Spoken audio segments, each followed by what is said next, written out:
Bismillahirrahmanirrahim. Assalamualaikum warahmatullahi wabarakatuh. Alhamdulillahirabbil alamin wassalatu wassalamu ala asyrafil anbiya'i wal mursalin wa ala alihi wa sahbihi ajma'in. Allahumma salli ala sayyidina Muhammad wa ala ali sayyidina Muhammad wa ba'du. Selamat pagi dan salam sejahtera diucapkan kepada semua penonton setia Tanyalah Ustaz biar tahu jangan keliru.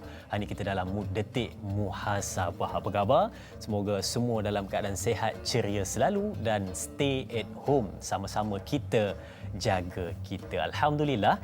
Jadi kepada penonton setia Tanyalah Ustaz biar tahu jangan keliru. Ketika mana sekarang kita dilanda dengan COVID-19, sama-sama kita bermuhasabah dan kita renung kembali apa segala kesilapan yang kita lakukan dalam kehidupan kita. Semoga dapat kita perbaiki hari demi hari. Sebelum kita teruskan perbincangan kita pada pagi ini, jom sama-sama kita saksikan status terkini berkenaan dengan kes COVID-19 di Malaysia. Baik, kita lihat paparan di skrin anda.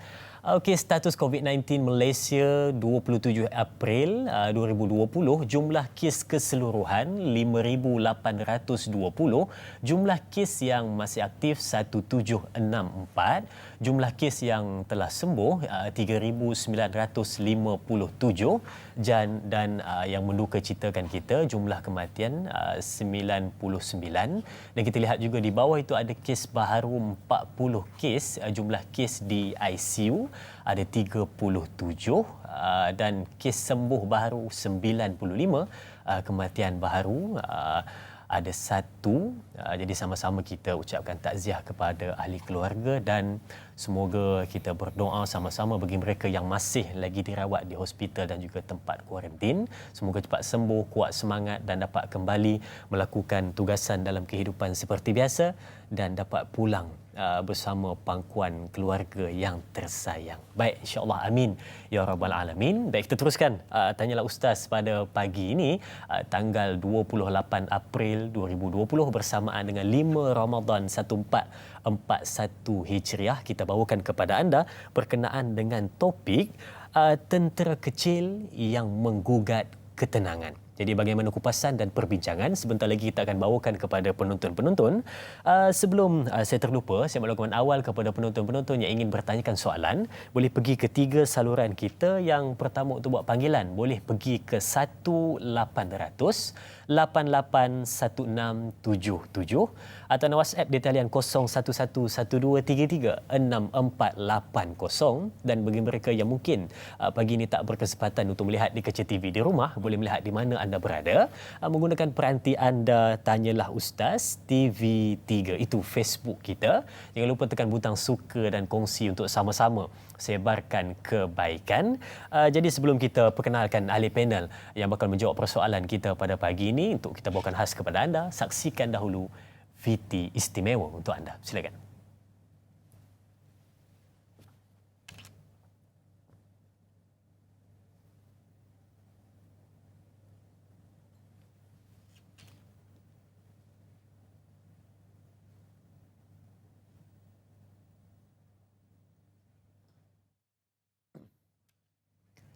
Okey, baik. Kalau tadi kita paparkan kepada anda berkenaan dengan wabak yang melanda dunia, setiap 100 tahun ada satu wabak yang cukup besar datang melanda. Kalau kita lihat pada tahun 1720,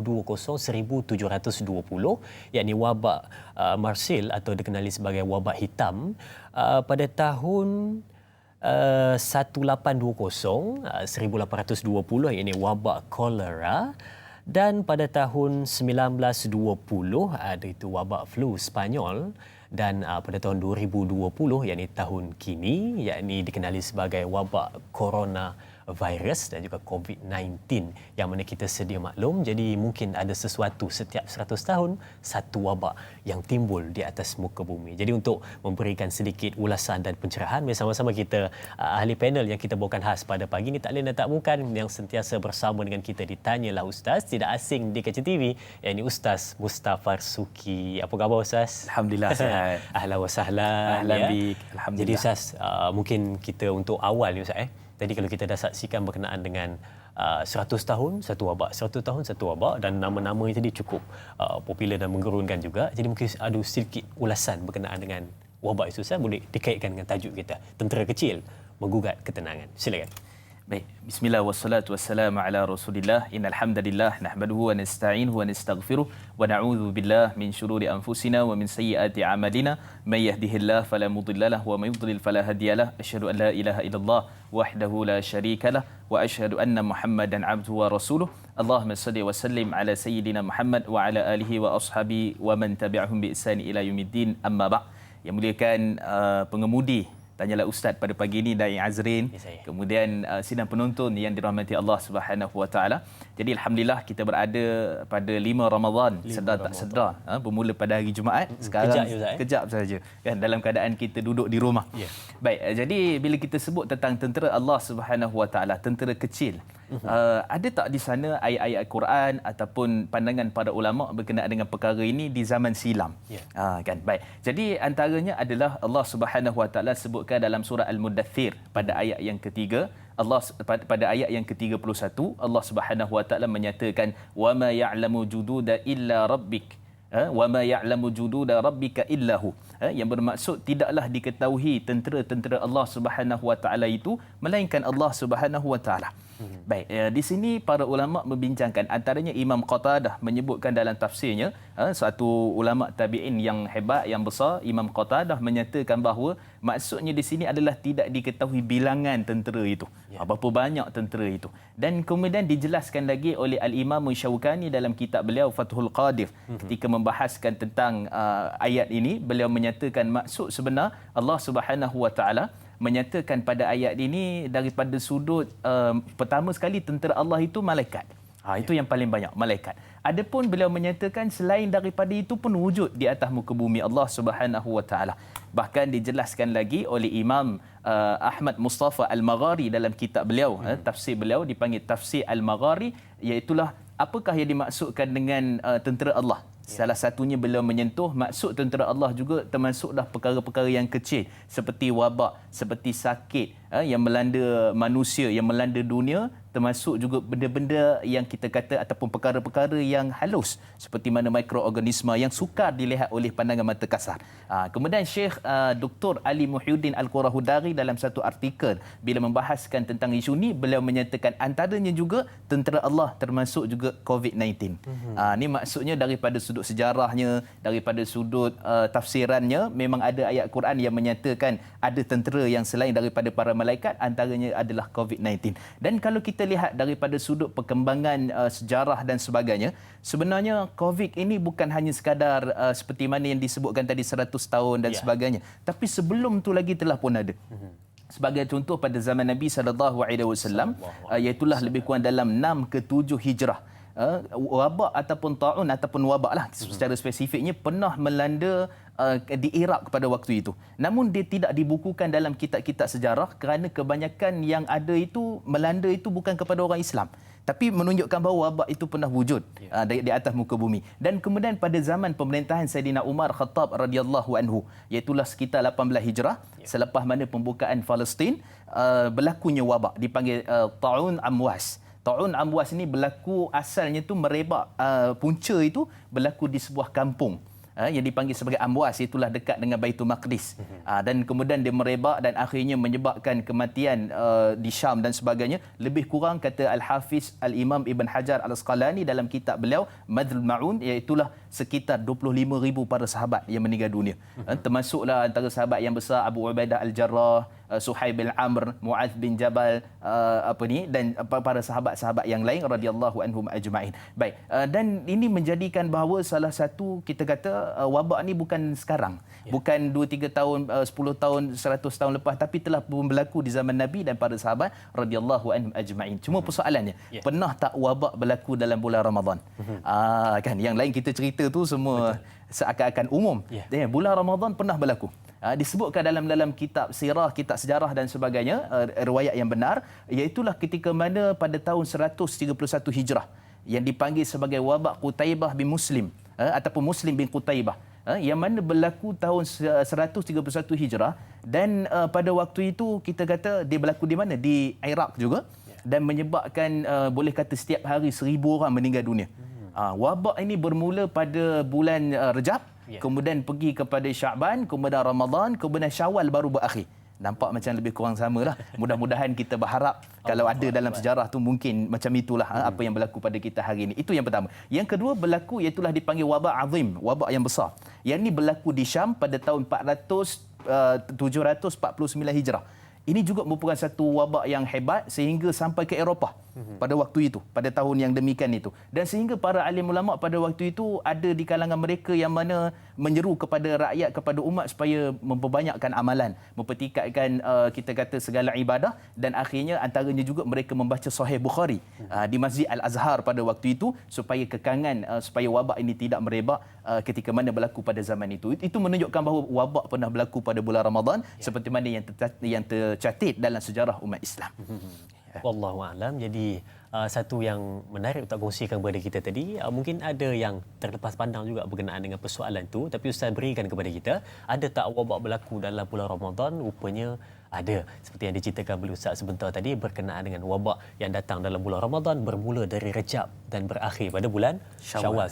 Rejab, Syakban, Ramadan, Syawal. 4 bulan baru berakhir. Baik, sudah penonton yang dirahmati Allah, kalau tadi Ustaz ada sebutkan berkenaan dengan wabak taun yang mana berlaku di Syam ataupun Amwas pun tadi Ustaz di perkampungan spesifik. Amwas.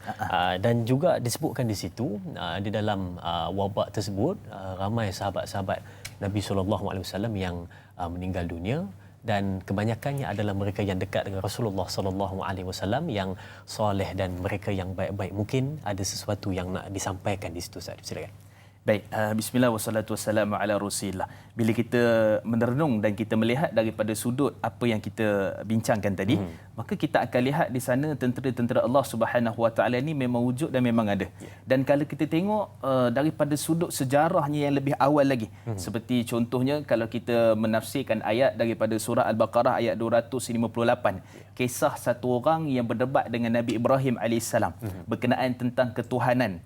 Kan secara ringkasnya kita sebut lelaki ini dia berdebat dengan Nabi Ibrahim, dia bertanya, wahai Ibrahim, siapa yang menghidupkan? Nabi Ibrahim kata Allah Subhanahu Wa Taala. Dia kata aku pun boleh hidupkan. Contohnya apa? Aku tidak membunuh, saya tidak membunuh orang tu, maka saya membiarkan dia hidup. Maksudnya saya menghidupkan.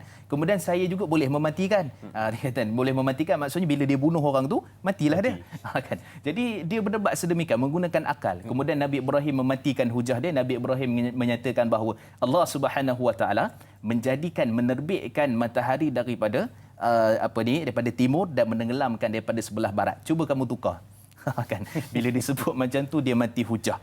Dan para ulama tafsir seperti mana disebutkan oleh Imam Tabari rahimahullah, Al-Imam Ibn Kathir rahimahullah dan sebagainya, lelaki ni namanya Namrud. Jadi kalau kita ikut sejarahnya, Namrud ni boleh baca dua. Namrud pun betul, Namrud pun betul dengan zal. Namrud pun betul, Namrud pun betul. Tapi yang masyhurnya adalah Namrud. Baik, beliau ini dihancurkan oleh Allah Subhanahu Wa Taala hanya dengan nyamuk. Seperti mana disebutkan oleh Imam Tabari dalam tarikhnya, Imam Ibn Kathir dalam Bidayah wa Nihayah, Imam Ibn Athir dalam Kamil fi Tarikh dan sebagainya, dihancurkan hanya dengan satu ekor nyamuk. Maksudnya tentera kecil yang Allah telah jadikan ini dalam bentuk yang pelbagai. Dan kalau kita pergi lihat secara lebih mendalam, Firaun sebagai contoh, dalam surah A'raf ayat 133, Allah menjelaskan juga Allah menghantar tentera-tentera Allah kepada Firaun, kata kutu, belalang, kemudian juga darah dan sebagainya, maka Allah hantar kepada mereka dan akhirnya memberi kesan yang sangat besar kepada kerajaan Firaun pada waktu itu. Dan kalau kita tengok juga ada satu nama yang terkenal dalam sejarah. Namanya adalah Bukhtu Nassar. Bukhtu Nassar, nak sebut pun payah. Nama orang. Nama orang. Bukhtu Nassar ni adalah satu orang raja yang hebat juga, yang mana dia ni antara orang yang bercadang untuk meruntuhkan Baitul Maqdis.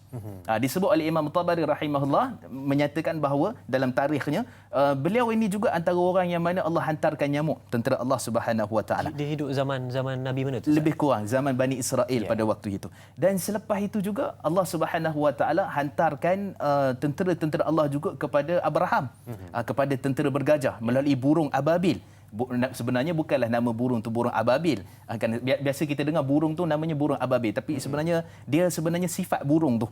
Burung yang kecil lebih kurang, kemudian dia membawa api membawa batu daripada dunia, bukan daripada neraka sebenarnya. Daripada mengikut para tafsiran para ulama. Jadi dia menghancurkan kita kata tentera Abraha yang diketuai oleh gajah-gajah kan, yang lebih kurang dalam 9 ekor. Ketuanya namanya Mahmud, seperti mana disebutkan dalam kitab-kitab tafsir. Jadi sebenarnya daripada sudut sejarah, daripada sudut memang Allah Subhanahu Wa Taala dalam keadaan yang demikian akan menghantar tentera-tenteranya untuk menjadikan pengajaran ataupun mengambil iktibar pada manusia yang ingin berfikir pada waktu itu. Ini kita katakan sejarah ringkaslah berkenaan dengan apa yang kita boleh huraikan pandangan berkenaan dengan apa yang berlaku sebelum lagi pada zaman Nabi sallallahu alaihi wasallam berkenaan tentera Allah Subhanahu wa taala. Wallahu a'lam. Kadang-kadang kita lihat satu yang hebat tapi Allah hantarkan pada kita satu benda yang kecil macam Ustaz sebutkan tadi, Firaun, Namrud dihantarkan nyamuk. Kalau Firaun tadi katak, kutu, belalang tak? Jadi saya ada juga baca dalam satu ayat Quran, saya tak ingat ayat ke berapa, disebutkan dengan belalang. Ya. Ustaz ada dengar ke? Ya, dalam surah Al-A'raf ayat 133. Itu berlaku pada kisah zaman Nabi Musa. Firaun juga. Ya, pada zaman Nabi Musa alaihissalam. Ya. Jadi belalang tu mungkin sikitlah kan kita nak tahu berkenaan dengan kisah-kisah belalang tersebut. Jadi apa yang berlaku sebenarnya? Dia secara ringkasnya para ulama tafsir ada berbincang panjang. Ada yang menyatakan bahawa dimusnahkan tanaman-tanaman. Ada yang kata maksudnya datang hinggap kepada mereka sendiri. Jadi maksudnya di kalangan para ulama tafsir, sebab tak ada dalil yang khusus yang menyatakan macam mana, cuma para ulama tafsir berbincang dan mereka menjelaskan dalam keadaan demikian. Ya, wallahu a'lam. Jadi berkenaan dengan apa yang disebutkan sebentar tadi, tentera-tentera kecil yang mana kehebatan, keangkuhan akhirnya diranapkan dengan hanya tentera kecil. Baik sidang penonton yang dirahmati Allah, kadang-kadang kita menganggap satu ancaman itu datang daripada perkara yang besar-besar yang kita nampak, yang jelas di hadapan mata, yang jelas nampak ancamannya. Tapi sebenarnya berlaku juga kepada mereka yang datang ancaman tersebut dari satu benda yang halus, kadang-kadang tak nampak, hanya dapat didengar tetapi tak dapat dilihat dengan mata kasar. Dan kalau Ustaz boleh kongsikan pada kita sikit, mungkin ada sesuatu yang cuba Allah sampaikan kepada kita, mungkin berkenaan dengan kemegahan, keangkuhan, Allah hantarkan satu yang kecil sahaja untuk membinasakan. Komen Ustaz, silakan. Baik, pertama sekali kalau kita lihat daripada ayat Al-Quran, Allah Subhanahu Wa Taala menyatakan dalam surah Sabah ayat yang kelima, pada hujung ayat tu Allah Subhanahu Wa Taala menyatakan lahum azabun min rijzin alim, iaitu lahum azabun min rijzin alim, yang bermaksud bahawa bagi mereka itu adalah azab yang amat pedih. Bagi mereka itu adalah azab yang amat pedih. Iaitulah pada awal ayat itu menceritakan tentang manusia yang berkaitan dengan ayat-ayat Allah Subhanahu Wa Taala, mereka mempermain-mainkan, memperolok-olokkan, dan akhirnya Allah hantarkan azab yang pedih. Cuma para ulama tafsir menyebut perkataan rijz pada ayat itu. Mereka menyatakan maksud rijz ni adalah sejenis wabak, adalah sejenis benda yang kita tak nampak. Maka Allah hantarkan kepada orang-orang yang mana mempermainkan, memperolok-olokkan ayat Allah Subhanahu Wa Taala. Itu kita kata daripada sudut kesanlah, bila mana Allah Subhanahu Wa Taala murka pada bab berkenaan dengan kemaksiatan, dosa dan sebagainya, maka Allah akan menghantarkan balasan azab itu. Wallahu a'lam. Berkenaan dengan ayat sebentar tadi, memang kadang-kadang keangkuhan, kemegahan itu nak diberikan satu pengajaran, Allah hantarkan kepada kita satu perkara yang menyebabkan kita berfikir. Sedang penonton yang dirahmati Allah, kita nak berehat seketika. Saudara-saudari terus duduk di rumah dan jangan ke mana-mana, teruskan menonton Tanyalah Ustaz, biar tahu, jangan keliru.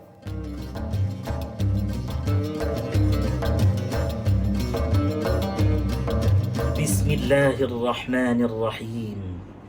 Allahumma inna na'udzu bika minal barasi wal jununi wal judhami wa min sayyi'il asqam. Ya Allah, kami berlindung padamu daripada penyakit sopak, gila, kusta dan penyakit-penyakit yang berbahaya.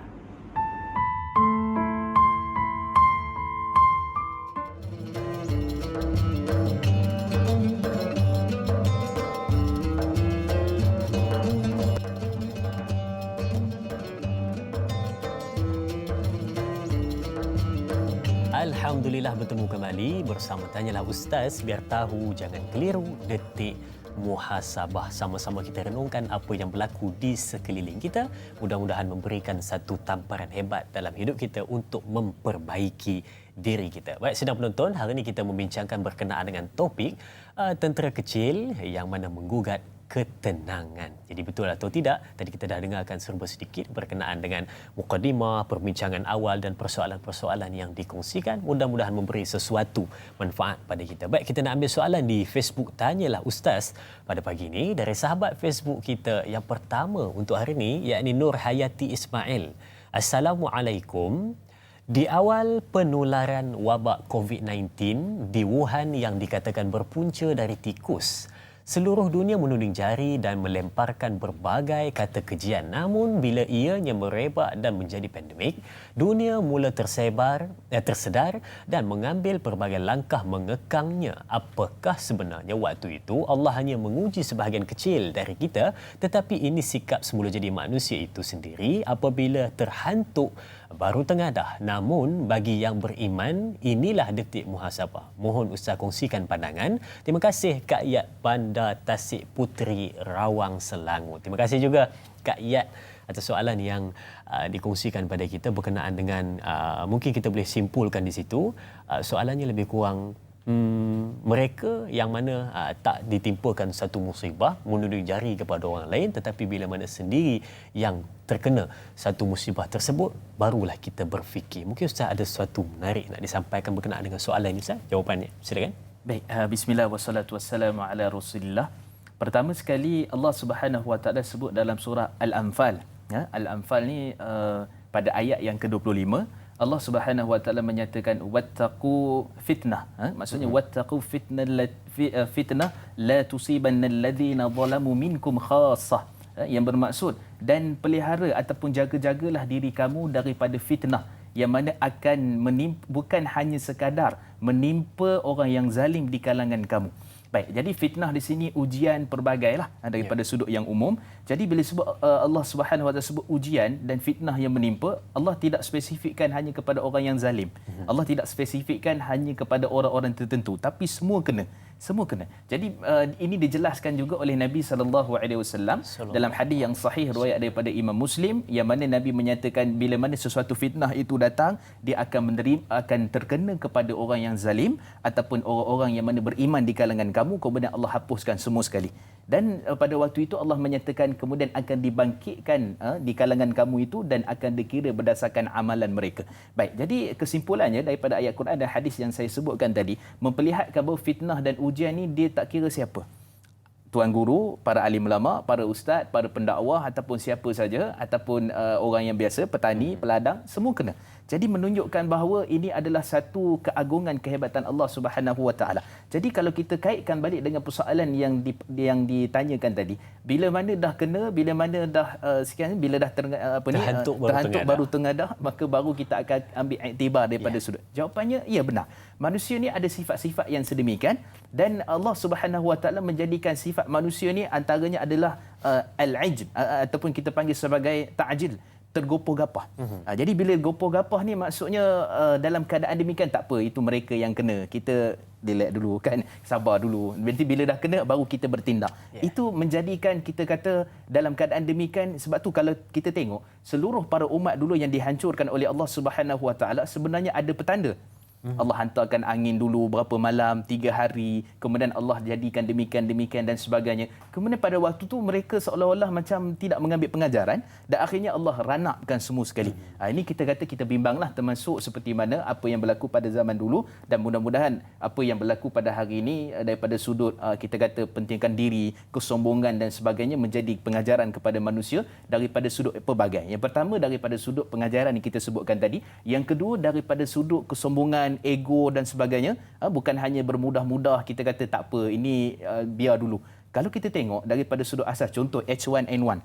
H1N1 ini terkena kepada dunia keseluruhannya lebih kurang dalam 762 juta. Iaitulah di kalangan manusia yang terkena H1N1 dan lebih kurang dalam 284,000 yang meninggal dunia. Jadi pada waktu itu di Malaysia kita ada kes tu tapi tak banyak. Negara-negara lain kita tengok hebat dalam keadaan. Tapi langkah-langkah itu alhamdulillah kita telah pun ambil. Dan ini satu sikap yang sangat baik yang kita kata bersedia dengan apa saja kemungkinan dan menjadikan manusia itu dalam keadaan yang Allah utuskan sebagai khalifah, bukan hanya sekadar menunggu azab kemudian selepas itu kita berserah semata-mata. Ya. Jadi kalau terhantuk baru tengadah, lawannya adalah sediakan payung. sebelum hujan. Betul Ustaz Betul. Baik, alhamdulillah. Baik, kita ada pemanggil di talian. Assalamualaikum. Waalaikumsalam warahmatullahi wabarakatuh. Ya, siapa di sana? Okey, nama saya Muhammad Yasin dari Keluang, Johor. Ya, silakan tuan dengan soalan.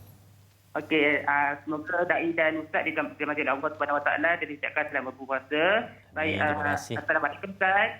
Waalaikumsalam warahmatullahi. Assalamualaikum. Okey, soalannya macam ni Ustaz.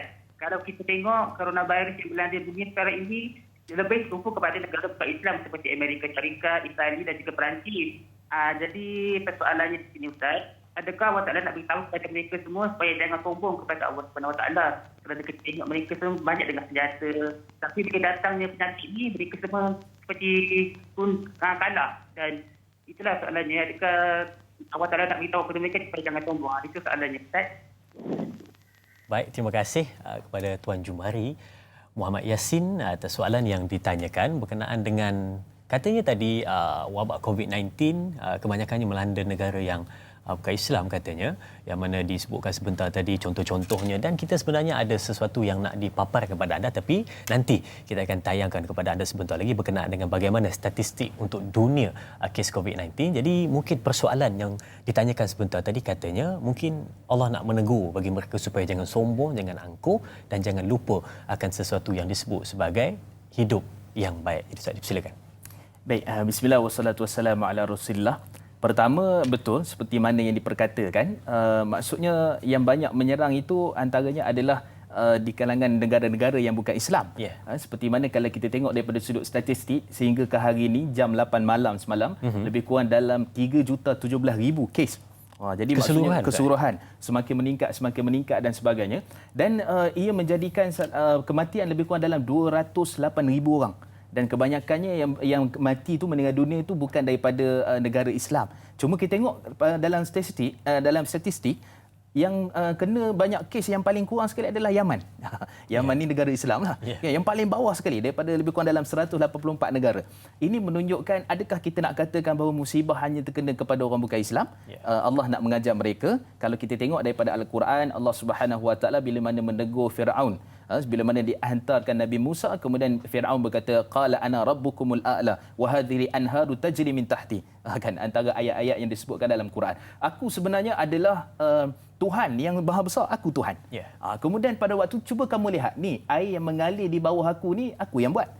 Kan? Maksudnya sungai ni akulah yang buat. Maksudnya begitu angkuh, begitu dalam keadaan sekian-sekian, dan akhirnya Allah hantarkan kepada mereka apa yang seperti mana kita bincangkan di awal tadi. Ini menunjukkan antara sebab keangkuhan, kesombongan manusia menjadikan ia diturunkan azab Allah Subhanahu Wa Taala. Dan bukan itu saja, yang kedua, kalau kita tengok dalam hadis yang hasan riwayat daripada Imam Ibn Majah, hadis yang boleh dijadikan hujah, Allah Subhanahu Wa Taala menyatakan bila mana terzahirnya dosa-dosa, maksiat secara terang-terangan dan sebagainya, kemudian Allah akan utuskan wabak kepada mereka.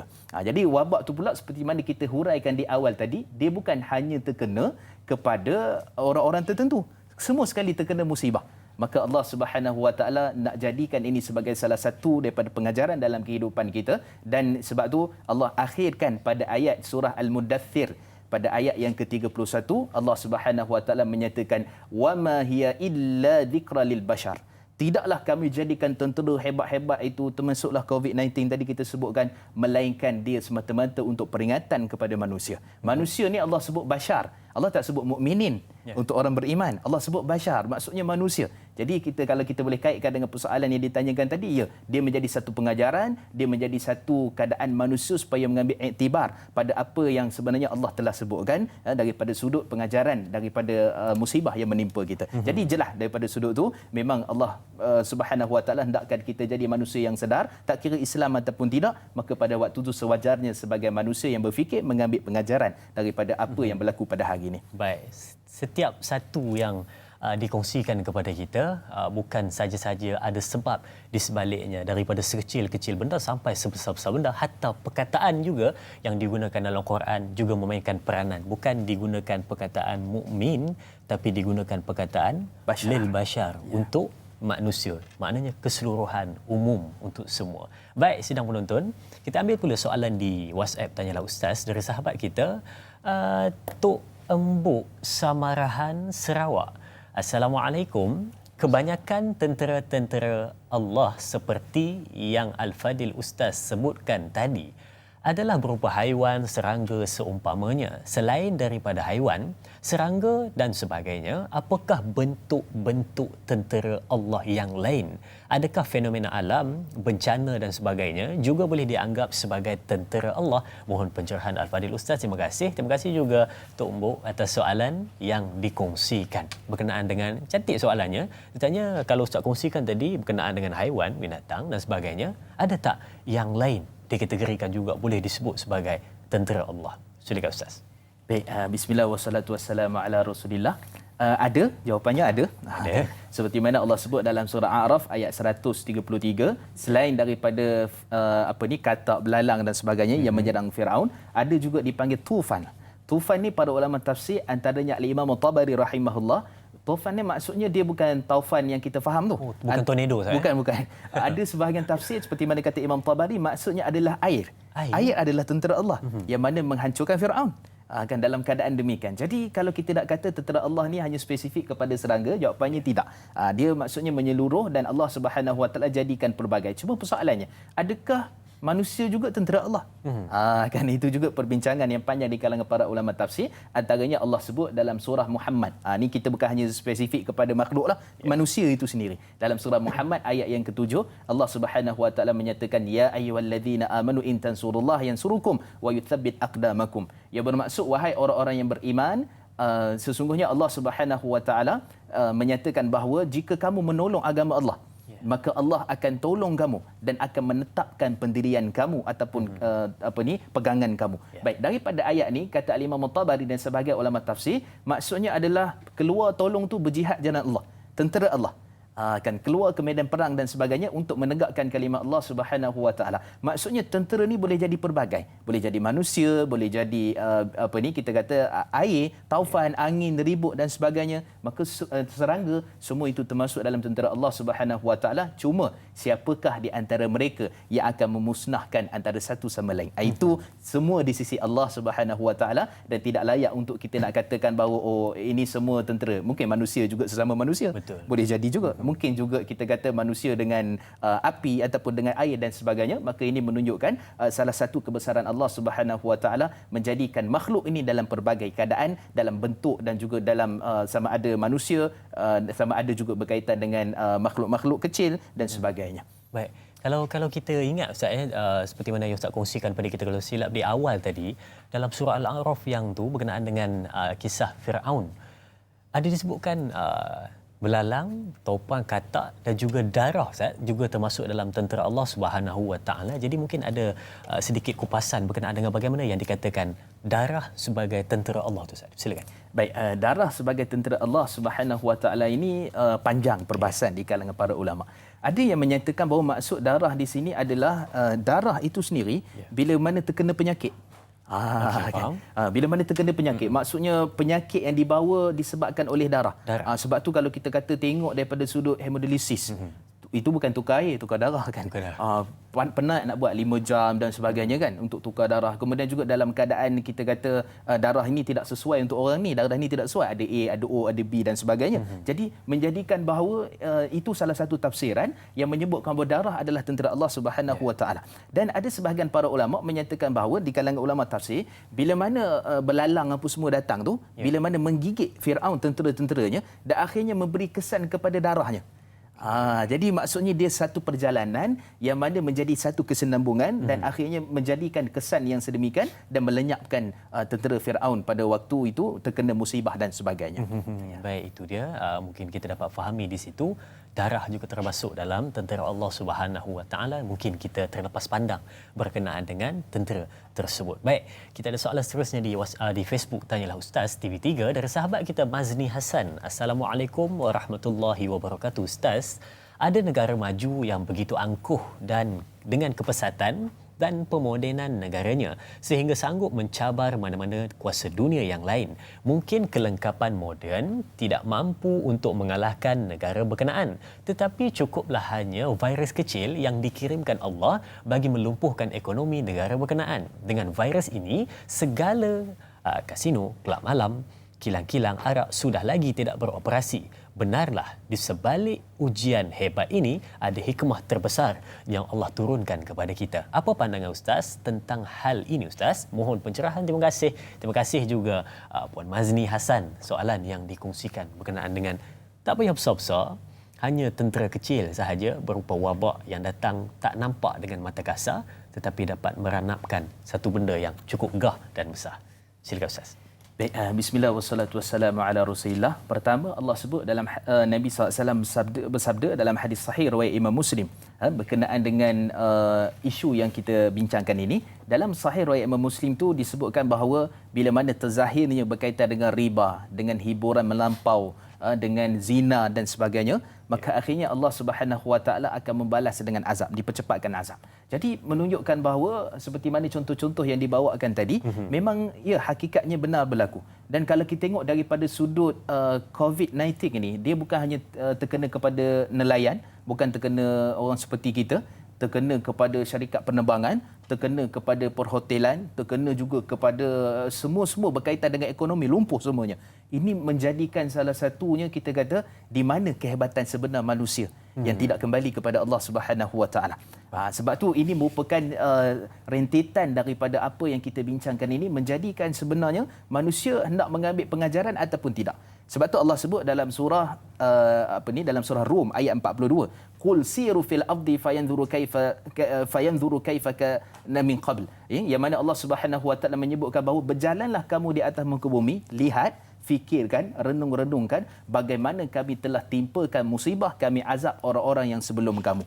Tentang Fir'aunnya, tentang kaum Nabi Lut dan sebagainya. Jadi ayat ini jelas menunjukkan manusia dia kena ambil sikap yang kita kata berkaitan dengan pengajaran, berkaitan dengan apa yang kita perlu baiki. Sebab daripada sudut kita kata Islamnya, ya memang kita banyaklah tips-tips dan keadaan ataupun kata apa yang diajar oleh Allah dan Rasul. Tapi daripada sudut yang bukan Islam, jadi apakah pengajaran yang mereka boleh ambil? Maka sudah tentu daripada sudut melihat apa yang ada di depan mata. Sebab kalau kita cerita tentang tentera dan sebagainya, tak faham. Tapi apa yang di depan mata yang telah berlaku pada ekonomi, berlaku pada rakyat, berlaku pada kematian dan sebagainya. Kalau contoh kita kata negara-negara di luar US dan sebagainya, hampir sukuh daripada 3,17,000. Ini menunjukkan bahawa sepatutnya pengajaran yang besar yang boleh diambil dan menjadikan kehidupan maksudnya tidak sombong, dan juga kita tahu sebenarnya ada kuasa yang hebat iaitu Allah Subhanahu Wa Taala dalam mengaturkan urusan ini. Baik, wallahu alam, sehebat mana pun apa yang kita lakukan, balik kenanglah kembali apa-apa semua milik Allah Subhanahu Wa Taala. Saudara-saudari terus duduk di rumah, dakwah biar tanyalah ustaz yang sampaikan. Biar tahu, jangan keliru, berehat seketika, jangan ke mana-mana.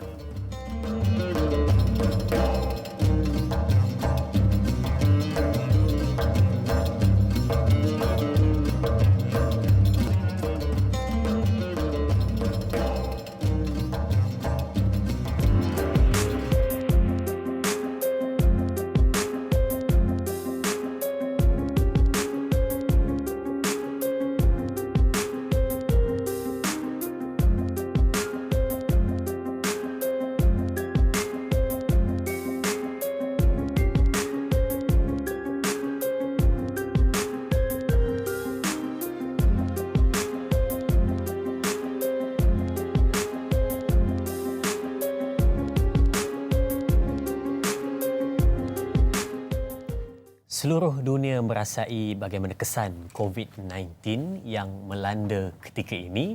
Kalau dahulu hiruk pikuk dengan riuhnya suara manusia di mana-mana saja ada berada, tetapi sekarang sunyi sepi tanpa sebarang berita. Itu yang menggusarkan hati. Sampai bila ia akan berlaku, itu semuanya Allah yang Maha mengetahui. Baik, sidang penonton, bertemu kembali untuk kita menjawab persoalan-persoalan berkenaan dengan topik kita pada hari ini, yakni tentera kecil. Itu kata kunci kita buat hari ini. Tentera kecil yang menggugat ketenangan. Betul, ia hanya datang tak nampak dengan mata kasar, tetapi menyebabkan hidup jadi tak tenteram dan sentiasa berfikir. Bangun pagi berfikir, bangun pagi berfikir. Apa lagi yang bakal berlaku pada hari ini? Tak tenteram, jiwa tak tenang. Baik, kita ambil soalan di Facebook Tanyalah Ustaz TV3 dari sahabat kita AJ Diana. Assalamualaikum Ustaz Mustafa. Assalamualaikum, salam Ramadan Karim.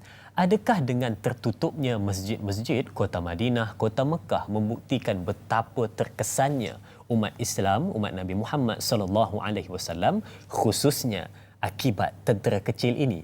Apakah hukumnya menolak wujudnya tentera kecil yang sememangnya telah menggugat ketenangan dunia ketika ini, sama seperti menolak kehendak dan kekuasaan Allah Subhanahu wa taala? Mohon perkongsian dari Ustaz. Jazakallah khairan katsira. Terima kasih AJ Diana. Soalan yang ditanyakan, terkesan atau tidak tertutupnya tempat-tempat yang cukup istimewa, dan juga soalan kedua tadi, adakah hukumnya bila mana menolak kewujudan tentera kecil ini, menolak kebesaran Allah Subhanahu wa taala? Silakan. Baik, bismillah wassalatu wassalamu ala Rasulillah. Pertama sekali, memang semua di kalangan kita berduka di atas perkara ini. Termasuk juga kita kata di kalangan orang yang sering dipanggil sebagai ahli masjid, sentiasa dengan masjid, dan geng juga masjid, ahli masjid. Ataupun yang kedua, ahli yang kita kata one off, kadang-kadang ada, kadang-kadang tak ada dan sebagainya ke masjid. Jadi semua kita terkesan daripada sudut ini. Cuma kita kata ini memang satu sikap bagi orang yang beriman, sebab tu Allah sebut dalam Quran berkenaan dengan ini, innama ya'muru masajidallahi man amana billahi wal yaumil akhir. Sesungguhnya mereka yang mana pergi ke rumah Allah Subhanahu wa taala ini, yang memakmurkan rumah Allah Subhanahu wa taala, maka pada waktu itu bukti menjadikan keimanan mereka pada Allah Subhanahu wa taala dan hari akhirat. Jadi dalam ayat ini jelas menunjukkan bahawa orang beriman rindu, sayang, cinta kepada masjid Allah Subhanahu wa taala. Dan dengan sebab ini kita kata bukan waktu ini juga berlaku. Sebelum ini juga ada. Ketika mana pada 170 lebih kurang sebelum ini, itu berkenaan dengan kerajaan Qaramitah. Qaramitah ni daripada Syiah dan sebagainya, ketika menawan Masjidil Haram. Waktu tu juga pun kecoh dalam beberapa hari dan tidak ada ibadat dan sebagainya dilakukan, sehinggalah tentera kerajaan pada waktu itu mengambil semula apa yang telah pun dirampas daripada Masjidil Haram. Isu berkaitan dan juga hilangnya kita kata Hajarul Aswad. Lebih kurang berapa puluh tahun. Jadi menunjukkan bahawa manusia dalam keadaan demikian bukan pada waktu kini saja, tapi dulu pun pernah berlaku tentang perkara yang sedemikian. Dan bila dikatakan daripada sudut pengajaran, kehebatan dan sebagainya, akhirnya kembalilah kepada manusia untuk merenungkan sebenarnya siapakah saya sebelum ini? Siapakah aku sebelum ini? Apa yang aku telah lakukan untuk agama ini dan sebagainya? Maka manusia mula berfikir daripada sudut itu. Dan sebab tu Allah Subhanahu wa taala jadikan manusia ini sebagai khalifah dalam surah dalam surah Al-Baqarah ayat 30, inni ja'ilun fil ardi khalifah. Inni ja'ilun fil ardi khalifah. Sungguhnya aku ini ingin jadikan di atas muka bumi ini, iaitulah khalifah di atas muka bumi. Khalifah ni siapa? Dia boleh jadi berapa keadaan. Pertama, khalifah tu manusia sendiri. Yang kedua, khalifah ni pemimpin. Jadi kita kata dalam banyak keadaan, dan akhirnya manusia akan melihat, akan merenung dan menjadikan kehidupan manusia itu sepatutnya lah mengambil pengajaran, dan dia boleh dijadikan sebagai satu sempadan untuk manusia berubah kepada perkara yang lebih baik, kepada apa yang diidam-idamkan, dirindu-rindukan, seperti mana rumah Allah, seperti mana kebaikan dan sebagainya. Cuma daripada satu sudut yang lain, mengajar juga manusia kepintaran menggunakan apa-apa yang ada di rumah.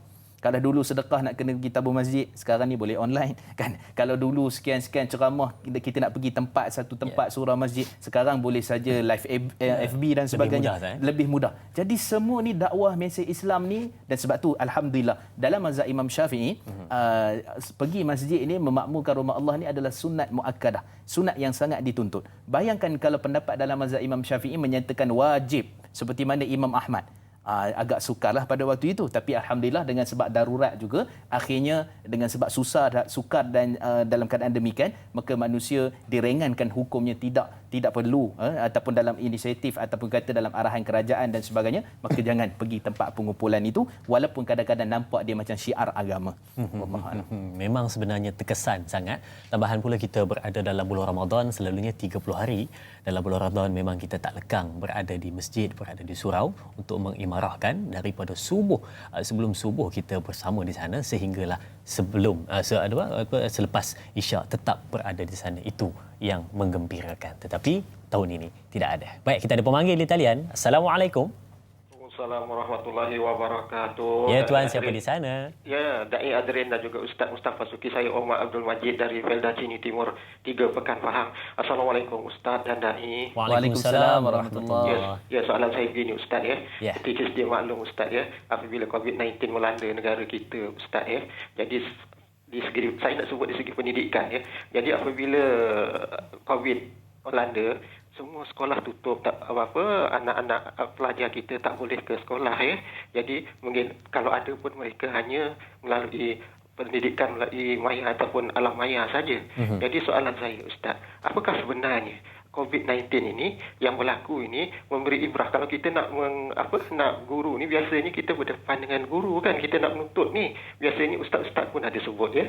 Jadi kita berguru berdepan dengan guru, bukan dengan cara maya macam ni. Jadi apakah sebenarnya, bolehkah ustaz berikan pencerahan apakah benda ini, benda yang berlaku ini memberi pengajaran ataupun bagaimana ustaz perkara ini, sedangkan kita nak berguru mestilah menghadap guru itu yang paling, yang dikatakan sebagai paling afdal untuk kita menuntut ilmu. Itu soalan saya Ustaz dan Da'i. Terima kasih banyak Ustaz dan Da'i. Assalamualaikum. Waalaikumsalam warahmatullahi wabarakatuh. Terima kasih Tuan Omar Abdul Majid atas soalan yang ditanyakan.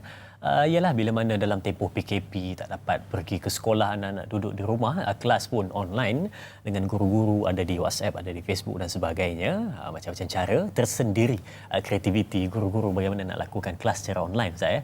Jadi tanya Tuan Omar sebentar tadi, adakah mungkin kita boleh fahamkan soalannya begini saya, adakah hilang keberkatan bila mana belajar? Sebab keberkatan bila belajar ni duduk berguru, tambahan pula lutut bertemu lutut, itu yang lebih cantik. Jadi adakah hilang keberkatan di situ ataupun bagaimana Ustaz? Silakan. Baik. Bismillah wassalatu wassalamu ala Rasulillah. Terima kasih pada Tuan Haji Omar, pemanggil setia kita. Ya. Baik, jadi bila kita sebut tentang adab berguru, ya, pertama sekali ilmu ni kena berguru. Dan kena duduklah bersama. Sebab tu dalam hadis Jibril alaihissalam, ketika mana Nabi SAW dengan para sahabat, dan hadis Jibril ni kita maklum panjang dalam hadis sahih riwayat Imam Muslim daripada Sayyidina Umar Khattab radhiyallahu anhu. Bagaimana keadaan Nabi berguru? Maksudnya Jibril itu datang kepada Nabi SAW, nampak macam Jibril yang hendak berguru, tapi hakikat sebenarnya adalah untuk mengajar kepada para sahabat radhiyallahu anhum ajmain. Yang disebutkan diletakkan fawada'a rukbatan ala rukbah, maksudnya diletakkan tangan di atas tangan. Para ulama hadis berbincang, tangan ni tangan siapa? Tangan Nabi letak atas tangan Jibril letak atas paha Nabi ke, ataupun tangan Jibril letak di atas paha Jibril?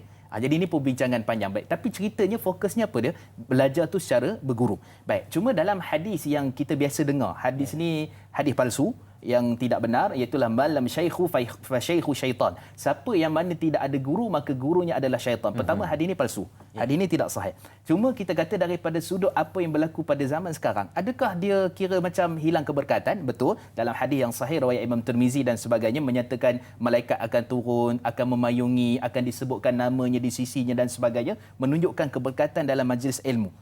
Akan tetapi apa yang berlaku pada hari ini secara alam maya, kan, kita kata murid di Petaling Jaya, guru di Kedah contohnya, kan, sebab balik kampung kebetulan, kan, jadi kena online juga. So pada waktu itu adakah termasuk bukan keberkatan ilmu dan sebagainya? Begini tuan-tuan, secara asalnya belajar berdepan secara berguru, tetapi ada hadis yang sahih dalam riwayat Imam Muslim, kata Nabi SAW, idza marida abdu aw safir, ketika mana satu orang tu bila dalam keadaan sakit ataupun bermusafir, kemudian pada waktu tu dia tak boleh nak buat. Maksudnya tak boleh nak pergi, kita kata belajar, tak boleh nak pergi masjid surau, tak boleh buat amal ibadah. Kutiba lahu makana ya'mal sahihan muqima. Ditulis baginya pahala seperti mana dia keadaan berdepan ataupun keadaan melakukan ibadah dalam keadaan dia tidak bermusafir ataupun dalam keadaan dia tidak sakit. Adakah kita boleh katakan asalnya dapat pahala ni kena berdepan dengan guru, tapi disebabkan COVID, darurat dan sebagainya tak boleh, dan akhirnya menjadikan manusia hanya secara online, secara maya?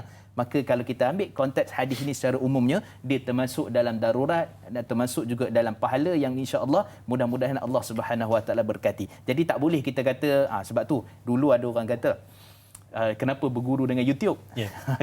Kenapa berguru dengan Google. Facebook, dengan Google? Al-Allamah Syekh Tuan Guru Haji Google. Itu nama penuh lah. Jadi pada waktu itu, hari ini baru kita nampak macam mana sebenarnya keadaan itu, dan bila darurat maka suara-suara yang menyatakan demikian tidak muncul lagi, menyatakan tak boleh berguru maya dan sebagainya. Dan ini menjadikan satu, kita kata kadang-kadang memberi pengajaran pada manusia melihat apa keadaan waqi' sebenar bila berlaku, apa tindakan-tindakan kita, dan mudah-mudahan apa yang berlaku pada hari ini, para guru, para murid dan sebagainya, dalam keadaan kita sekarang pun dalam TV dan sebagainya, maka mudah-mudahan Allah Subhanahu Wa Taala menulis pahala penuh keberkatan kepada kita menuntut ilmu walaupun secara alam maya. Walaupun secara alam maya, kadang-kadang kita berfikir bila mana PKP, bila mana COVID melanda dunia, mesti pelajaran sukar untuk disampaikan, akan menggugat institusi kita punya pendidikan. Tetapi dengan teknologi yang serba canggih sekarang, rupa-rupanya ada juga jalan untuk kita menuntut ilmu. Sekarang pun kita tengok banyak yang buat secara langsung majlis ilmu di Facebook, Instagram dan sebagainya. Boleh ambil peluang di situ untuk menuntut ilmu. Jangan jadikan ia sebagai alasan untuk jadikan kita malas dan lupa tentang ilmu yang sentiasa bermanfaat dalam kehidupan. Baik, kita ada soalan seterusnya di Facebook. Tanyalah Ustaz. Ada sahabat kita, Al-Ali Ali. Betul ke tu saya sebut? Betul, insyaAllah. Assalamualaikum Ustaz dan Da'i. Dengan kehadiran tentera kecil yang tidak dapat dilihat dan tidak mengenali bangsa agama seluruh dunia gerun, seluruh dunia bersatu dengan segala langkah dan ikhtiar untuk menangani musibah tersebut. Adakah langkah-langkah dan pertahanan yang diambil bagi melindungi diri ini mengikut kehendak dan ajaran Islam? Apakah pengajaran yang kita dapat ambil dari kejadian ini? Mohon pencerahan Ustaz. Terima kasih. Semoga biar tahu, jangan keliru. Terima kasih. Wassalam. Terima kasih.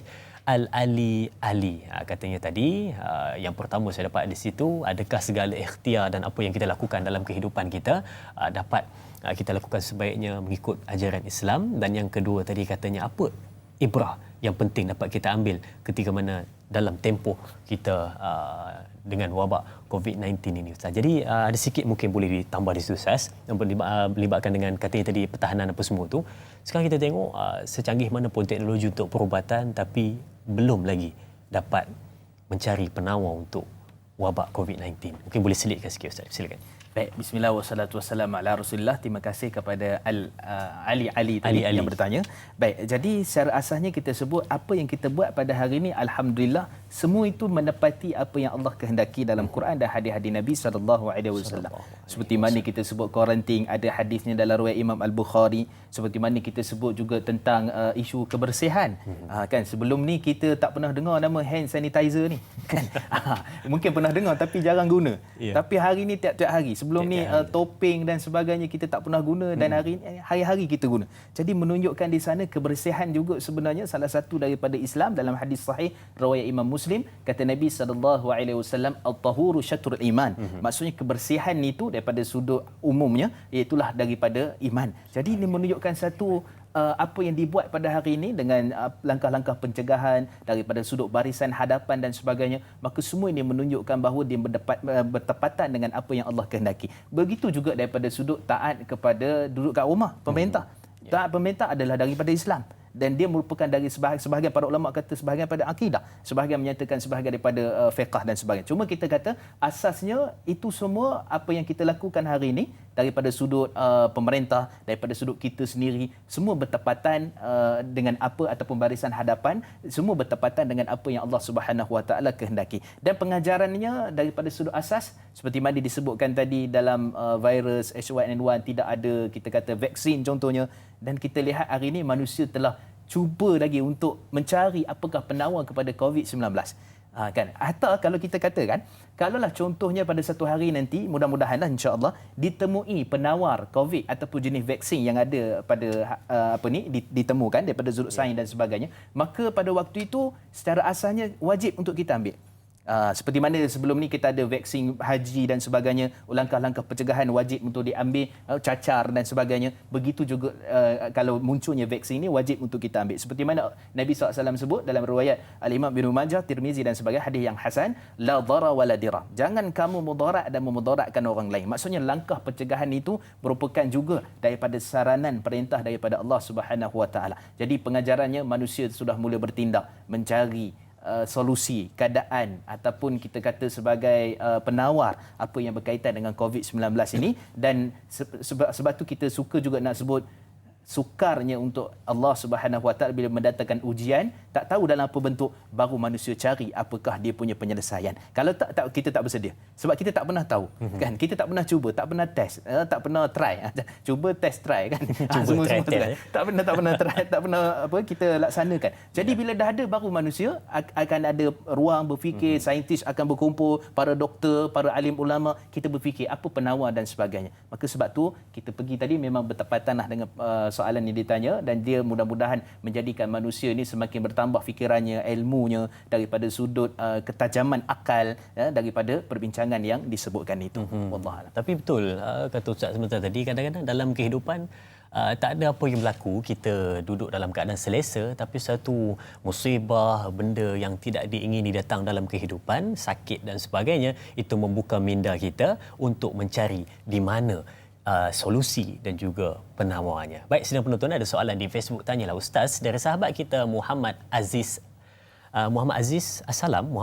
Okey, baik. Assalam Ustaz dan Da'i.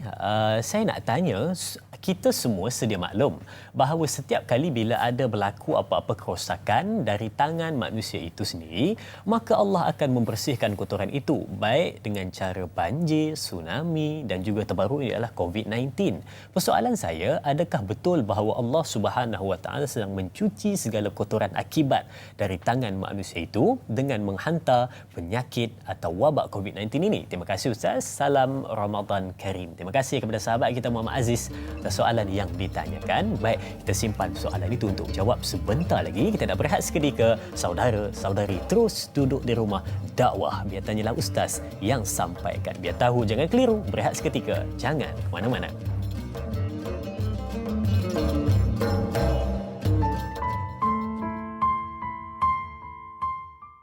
بسم الله الرحمن الرحيم اللهم إنا نعوذ بك من البرص والجنون والجذام ومن سيء الأسقام.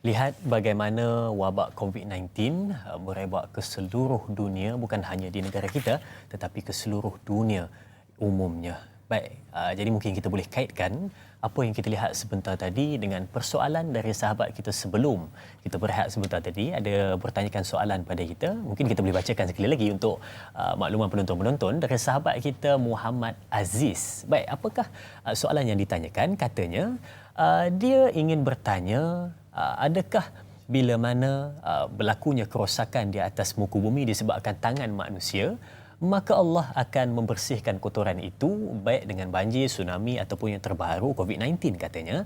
Persoalan yang ingin ditanyakan, adakah betul bahawa Allah sedang mencuci segala kotoran akibat dari tangan manusia itu dengan menghantar penyakit atau wabak COVID-19 ini? Terima kasih. Salam Ramadan Karim katanya. Dan adakah COVID-19 ini yang merebak ke seluruh dunia ini menyuci segala apa kerosakan yang berlaku akibat tangan manusia? Bagaimana Ustaz? Pencerahan, silakan. Baik, bismillah wassalatu wassalamu ala Rasulillah. Terima kasih kepada sahabat kita yang bertanya. Ya. Baik, jadi pertama bila kita sebut tentang adakah ini Allah nak cuci dosa manusia ataupun adakah ini dan itu dan sebagainya, pertama sekali kita kata murad. Murad ni maksudnya adalah kehendak Allah. Kehendak Allah ni tidak boleh kita andaikan begini dan begini, melainkan apa yang disebutkan dalam Quran dan hadis-hadis Nabi SAW. Sebab tu kata Al-Imam Ibn Qayyim rahimahullah ketika membahaskan tentang isu manusia mencari hikmah-hikmah. Kalau hikmah-hikmah itu berkaitan dengan benda-benda yang gaib, Allah nak begini, Allah nak begitu, Allah mungkin begini, Allah begitu, yang tu kita tidak boleh sandarkan secara khusus kepada Allah. Kerana dibimbangi sebenarnya bukan itu maksud Allah. Kita tidak tahu. Jadi sebab tu kata Imam Ibn Qayyim rahimahullah, hikmah-hikmah yang ada ni seolah-olah kita ambil satu lampu, kita suluhkan kepada matahari. Jadi cahayanya tu bagaimana? Jadi itulah hikmah yang besar di sisi Allah yang tidak diketahui oleh manusia, rahsia-rahsia syariat dan sebagainya. Maka sebab tu tidak dibenarkan untuk kita mencari gali dan akhirnya kita kata Allah nak begini, Allah nak begini. Tapi daripada sudut sains, daripada sudut sains, daripada sudut kehidupan manusia dan sebagainya, maka yang tu tidak ada masalah. Contoh kita kata, oh ni sebab apa Allah sebab apa begini jadi COVID-19, sebabnya nanti supaya manusia ni dia boleh berfikir contohnya, supaya nanti akan ada penawarnya contohnya. Jadi yang tu tidak ada masalah. Tapi kalau melibatkan perkara gaib yang mana kehendak Allah, maka pada waktu tu kita tak boleh menyandarkan itu dan ini, ini semua Allah nak begini, Allah nak begini. Seolah-olah kita tahu pula Allah nak apa, padahal Allah tak sebut. Itu bahaya. Baik, itu satu sudut. Yang kedua, daripada sudut tadi kita kata tangan kotor manusia ni dan sebagainya. Cuma kita kata dalam surah Al-Baqarah ayat yang ke-30 kita bacakan di awal tadi. Bila mana Allah jadikan khalifah di atas muka bumi ni, sebelum Allah jadikan khalifah ni, apa yang berlaku atas muka bumi ni? Iaitulah pertumpahan darah, kerosakan dan sebagainya telah berlaku pun. Jadi menunjukkan bahawa itu telah dilakukan. Sebahagian para ulama tafsir kata ada makhluk lain, sebahagian menyatakan bahawa itu rencana perbuatan syaitan, jin dan sebagainya, merosakkan bumi dan sebagainya. Dan ini juga kita kata bahawa bumi telah rosak daripada dulu lagi. Baik, kemudian Allah sebut dalam surah Ar-Rum ayat 41, Allah menyatakan zaharal fasadu fil barri wal bahri bima kasabat aydin nas liyuziqahum ba'dalladhi amilu la'allahum yarji'un. Yang bermaksud telah berlaku kerosakan dan bencana di atas muka bumi, di daratan dan juga di lautan, yang mana dikerjakan oleh manusia itu dengan sebab apa? Supaya mereka merasakan benda itu, dan akhirnya mudah-mudahan la'alla, Allah guna perkataan la'alla ni dalam bahasa Arab, maksudnya manusia bila terkena tu dia boleh berfikir dan boleh berubahlah.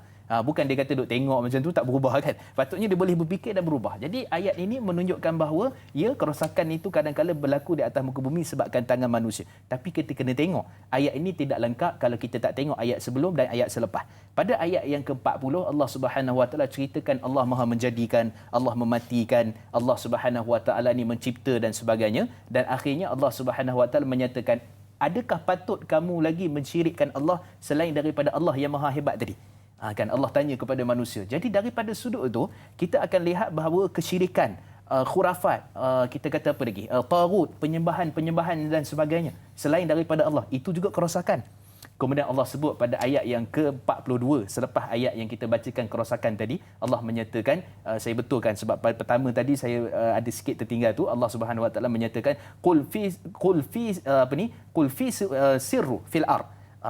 Maksudnya hendaklah kamu melihat kepada muka bumi ini, berjalan di atas muka bumi ini, bagaimana Allah telah timpakan azab.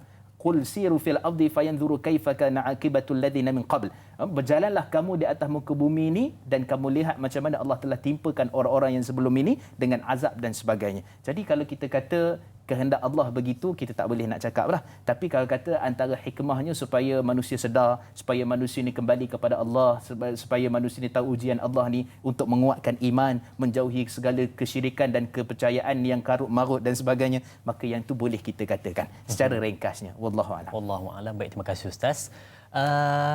Bila kita lihat wabak COVID-19 datang melanda muka bumi, maka ramai yang bertanyakan pelbagai persoalan, khususnya ada yang bertanya berkenaan dengan ekonomi. Tapi sebentar lagi kita akan kongsikan kepada anda. Kita ambil dulu pemanggil di talian. Assalamualaikum. Waalaikumsalam warahmatullahi taala wabarakatuh. Dan Ustaz, apa khabar? Ni Mamu Hanifah daripada Pulau Pinang. Abang baik, alhamdulillah Mamu. Lama tak dengar suara Mamu. Doa lah. Doa kita bagi penyakit ni semua hilang. Ya, amin. Silakan soalan. Soalan Mamu, dulu pun ada penyakit-penyakit ni semua tu ada.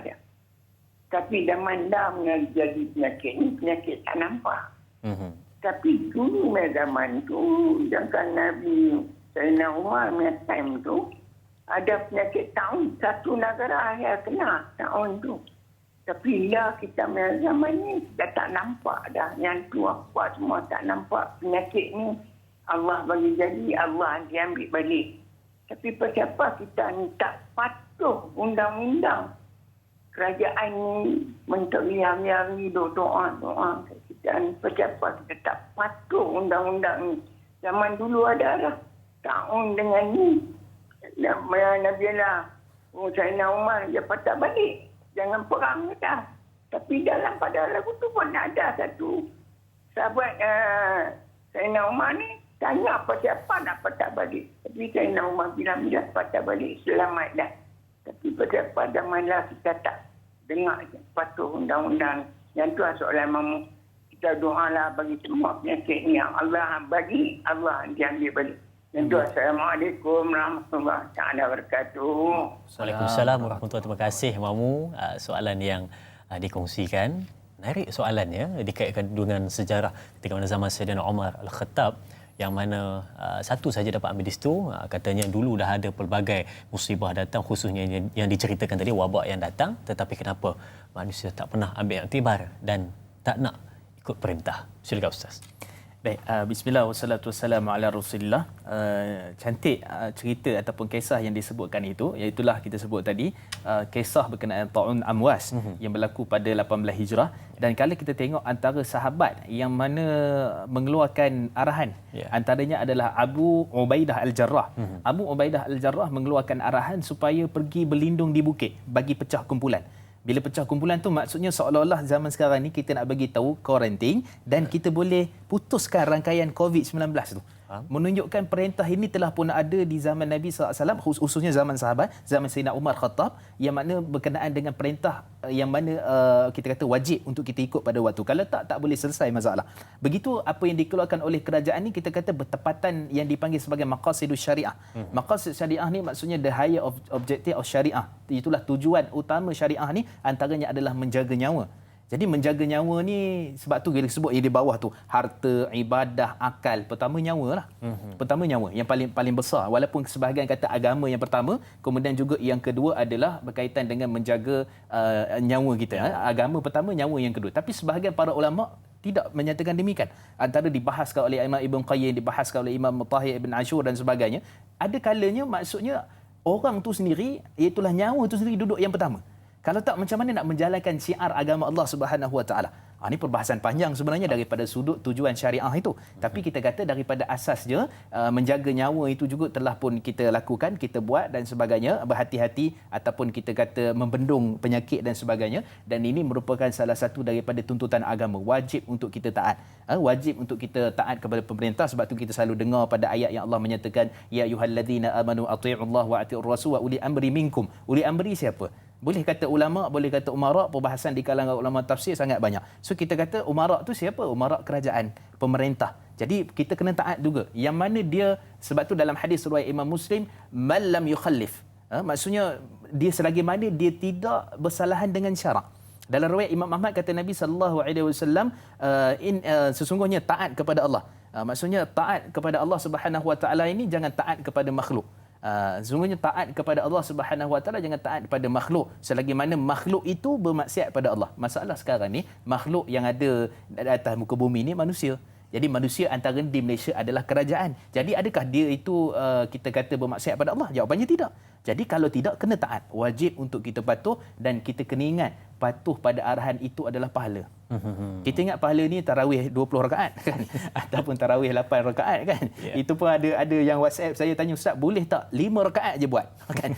Jadi maksudnya berbagai keadaan. Kita ingat solat, puasa, zakat, haji, patuh pada syariah juga adalah pahala, patuh pada pemerintah adalah pahala. Dan sebab tu dalam hadis riwayat Imam Al-Bukhari kata Nabi SAW, siapa yang mana duduk di tempat dia berada itu dalam keadaan terkena wabak, ataupun dalam riwayat Imam Ahmad ada tambahan lafaz menyatakan sesiapa yang mana dalam keadaan dia tu bila ada wabak duduk di rumahnya, maka mudah-mudahan pahala mati syahid untuknya.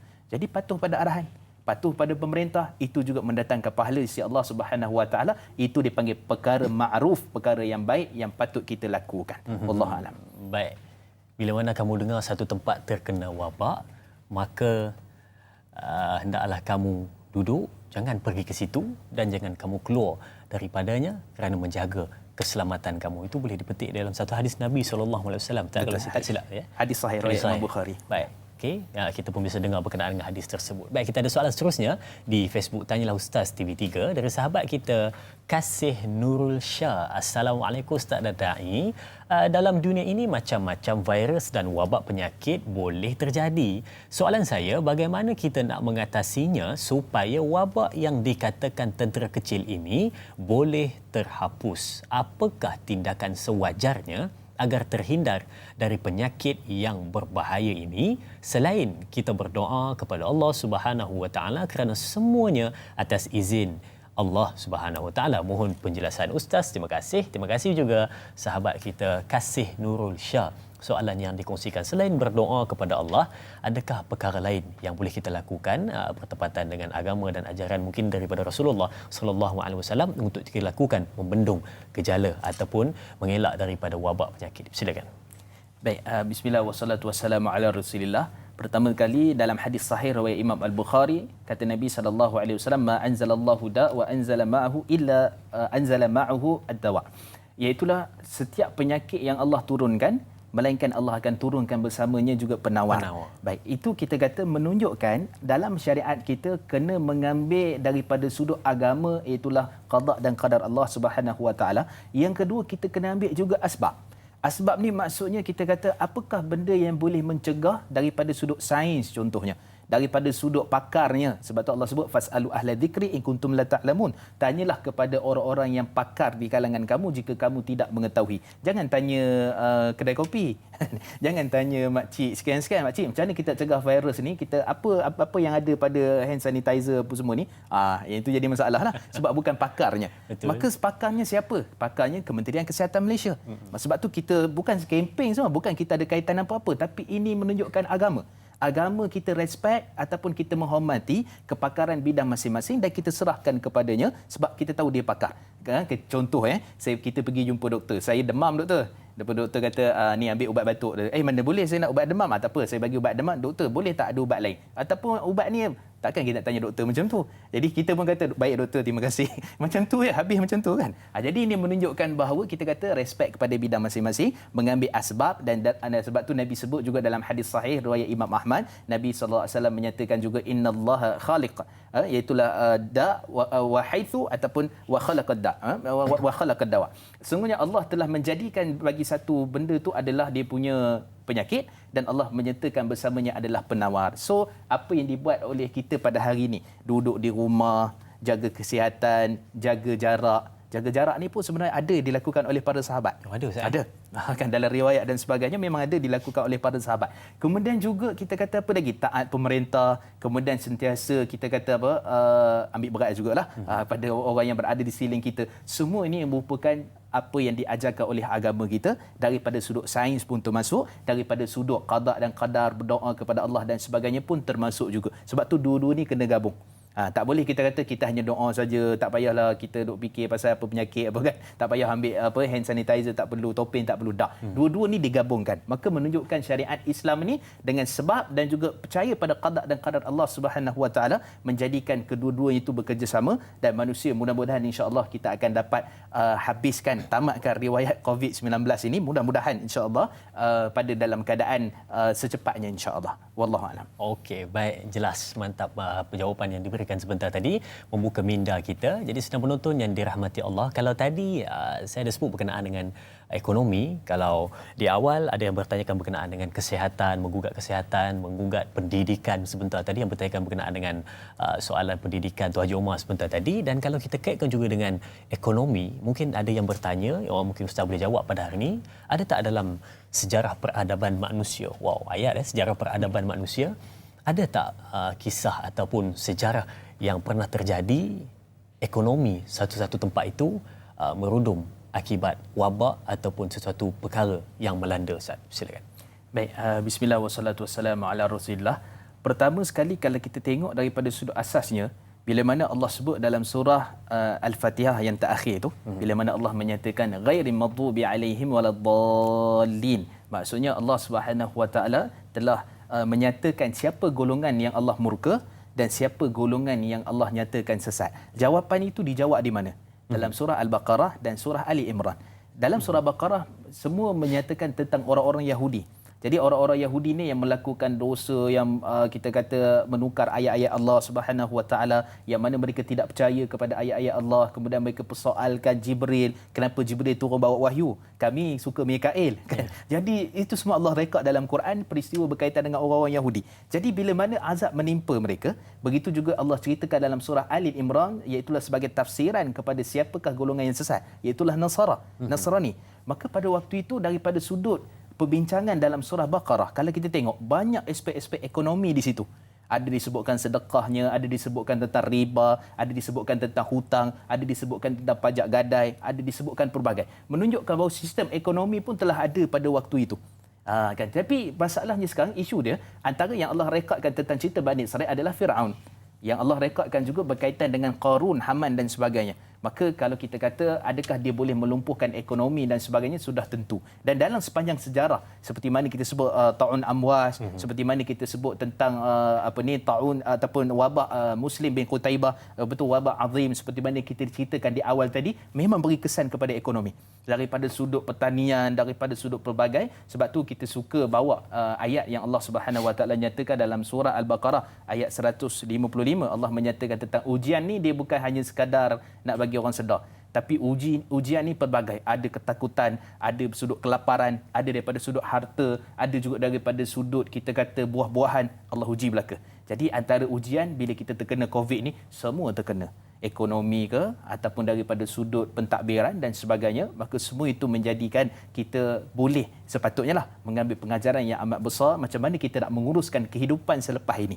Macam mana kita nak menguruskan ekonomi, negara, kehidupan, belanjawan peribadi contohnya, berkaitan dengan keluarga, maka semua itu memberi pengajaran yang amat besar dan Allah uji dengan pelbagai, antaranya dengan melumpuhkan ekonomi berkaitan dengan harta seperti mana yang Allah sebut dalam surah Baqarah ayat yang 155 itu. Wallahualam. Baik, sejarah lampau mengajarkan kita bagaimana merulumnya ekonomi berkaitan bila terjadinya wabak seperti ini ataupun satu benda yang melanda. Sidang penonton yang berbahagia dan dirahmati Allah, kesan COVID-19 seluruh dunia merasainya, inilah masanya untuk sama-sama kita merenung kembali dan bermuhasabah, berdoa kepada Allah semoga kita dijauhkan dan diselesaikan segala apa yang berlaku. Okey, Tanyalah Ustaz pada pagi ini berakhir di sini. Jangan lupa sambungan 30 minit di TV9. Tanyalah Ustaz, biar tahu, jangan keliru. Jumpa TV9.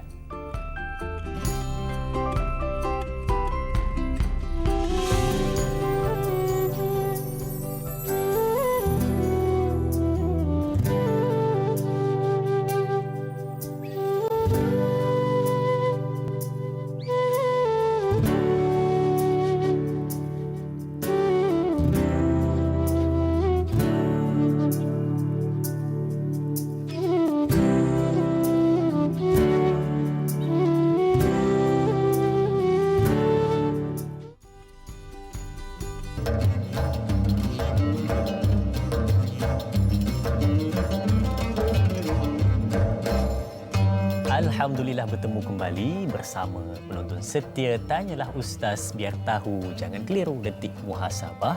Hari kita membincangkan berkenaan dengan tentera kecil yang menggugat ketenangan. Kita bersambung 30 minit di TV9.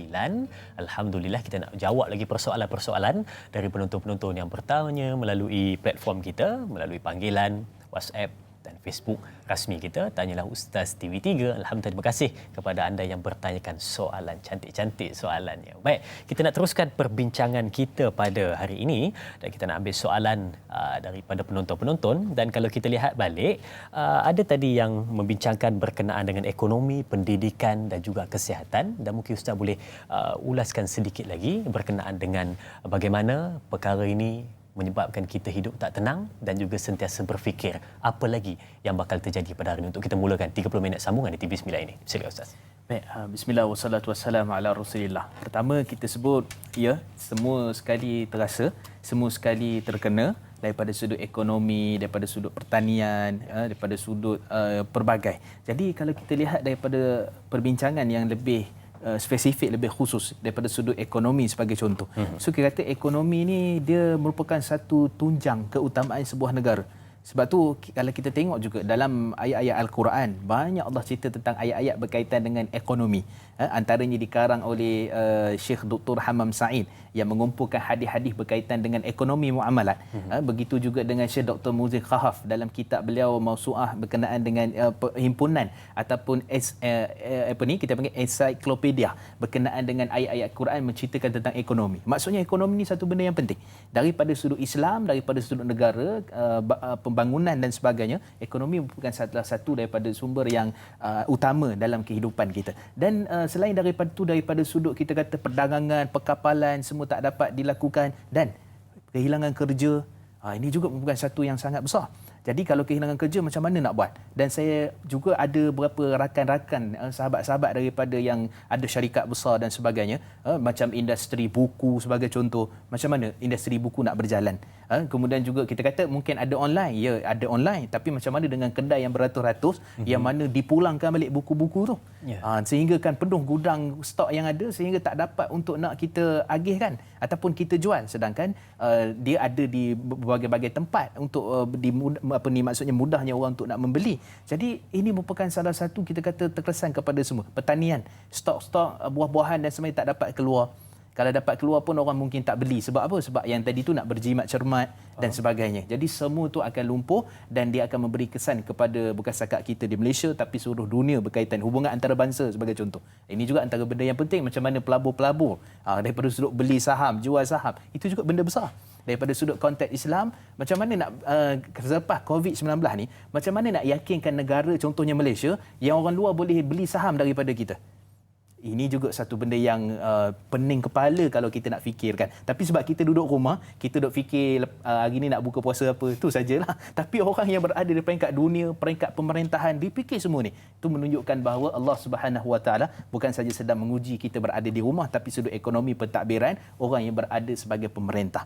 Jadi yang ni mudah-mudahan Allah beri kekuatan, beri istiqamah, beri jalan buah cara, fikiran kepada pemerintah kita untuk kita kata bersatu. Kita kata menghadapi COVID bukan hanya sekadar ini tapi daripada sudut ekonomi, pertanian dan sebagainya. Wallahualam. Baik, bukan hanya menggugat kesihatan tetapi juga menggugat pendidikan dan juga ekonomi. Kata Ustaz sebentar tadi. Baik Ustaz, mungkin tadi kita ada lihat bagaimana statistik di seluruh dunia yang mana meningkat dengan begitu mendadak, tetapi kalau kita tengok ada juga negara yang tak kena, yang tak ada langsung kes. Jadi ada juga yang berbicara katanya mungkin ada sesuatu yang nak disampaikan kenapa negara ni kena, kenapa negara ni tak kena. Mungkin ada sebab, mungkin ada sebab. Mungkin ada komen sedikit berkenaan dengan artikel ni Ustaz. Silakan. Baik, bismillah wassalatu wassalamu ala Rasulillah. Kita sebut tadi antara negara Islam yang tak kena, bukan tak kenalah. Sedikit. 1, 2, 3 kes dah. Iaitulah negara Yaman.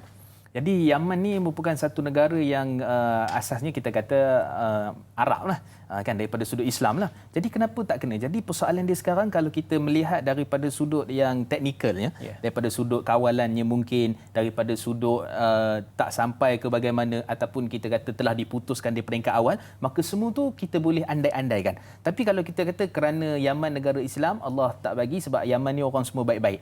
Mustahil, kerana semua tempat ini ada saja perkara-perkaranya yang ada di situ, maksiatnya di situ dan sebagainya. Bukan saya kata Yaman mesti kena, kan, sebab dia ni tak kena kita mesti kena juga. Yaman tu musibah, bukan itu maksud saya. Maksud saya adalah kita memandang daripada sudut tindakan kerajaan, pimpinan, kemudian juga daripada sudut peribadi, macam mana mereka melihat penyebaran virus. Maka semua ni merupakan gabungan yang akhirnya akan memberikan kebaikan kepada sesebuah negara. Dan kalau kita tengok di Malaysia sekalipun, walaupun dalam keadaan yang ramai 5,820 kes yang meninggal lebih kurang dalam 99 orang.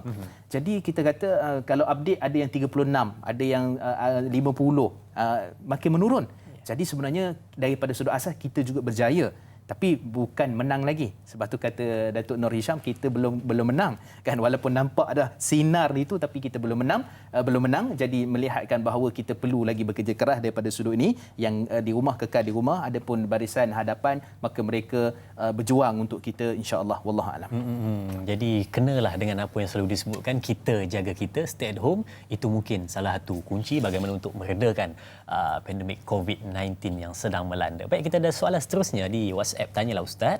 Dari sahabat kita yang bertanyakan soalan, Assalamualaikum Ustaz Da'i, kesan daripada kedatangan tentera kecil ini, adakah virus COVID-19 merupakan sesuatu yang dirancang ataupun propaganda? Mohon sedikit pencerahan. Terima kasih kepada yang bertanyakan soalan. Menarik soalannya, adakah sesuatu yang dirancang ataupun propaganda kabar angin yang diwar-warkan berterbangan hingga menghinggap ke telinga kita zaman ini? Silakan Ustaz. Baik, satu persoalan yang bagus sebenarnya daripada beberapa sudut. Baik, pertama sekali kita kata dalam surah Al-Hujurat Allah Subhanahu Wa Taala menyatakan kepada kita tabayyanu. Kan maksudnya in ja'akum fasiqun binaba'in fatabayyanu. Bila datang kepada kamu orang-orang yang fasik maka hendaklah kamu selidik berita tu. Selidik ni maksudnya salah satu daripada suruhan Allah, perintah Allah untuk kita selidik setiap berita yang sampai. Apatah lagi berita-berita yang membuatkan orang jadi panik, orang jadi ketakutan, orang jadi tak tentu hala dan sebagainya. Maka semua itu kita perlu sidik betul-betul sebelum kita sebarkan. Cuma saya minta maaf lah, malangnya pada hari ini, berbagai-bagai teori yang orang akan kemukakan.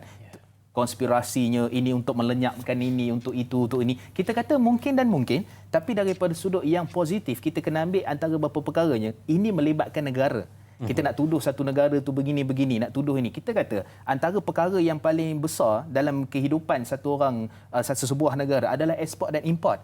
Ekspor dan import ni satu benda yang sangat besar dengan produknya daripada negara tu, negara ni. Jadi kalau kita kata demikian, macam mana kita nak meneruskan kehidupan dengan keterhadan sumber yang kita ada? Kan kalau kita tuduh orang tu, contoh negara tu pengeluar minyak, nanti dia tak jual minyak agak kita. Kan? Kalau gitu, ni negara ni pengeluar kita kata bahan-bahan masakan contohnya kita kata senduk, periuk, kuali contoh kan. Jadi macam mana?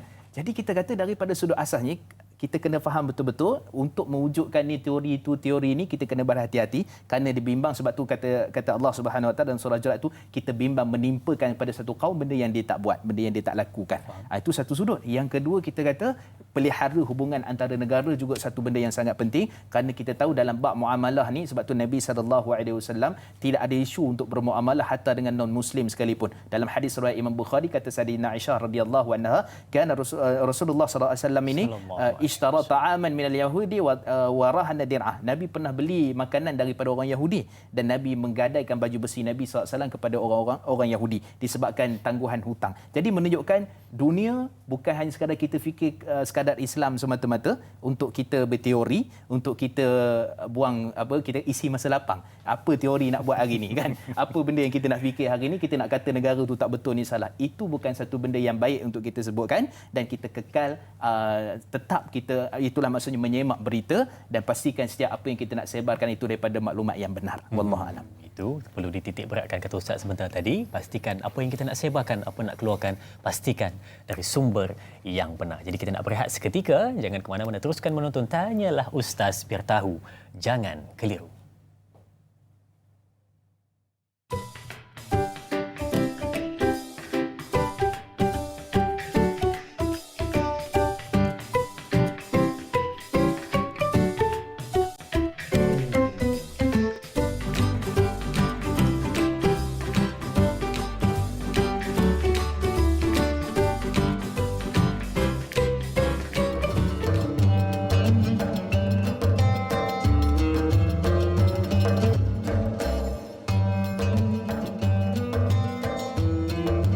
Alhamdulillah, terima kasih diucapkan kepada semua penonton setia Tanyalah Ustaz biar tahu, jangan keliru.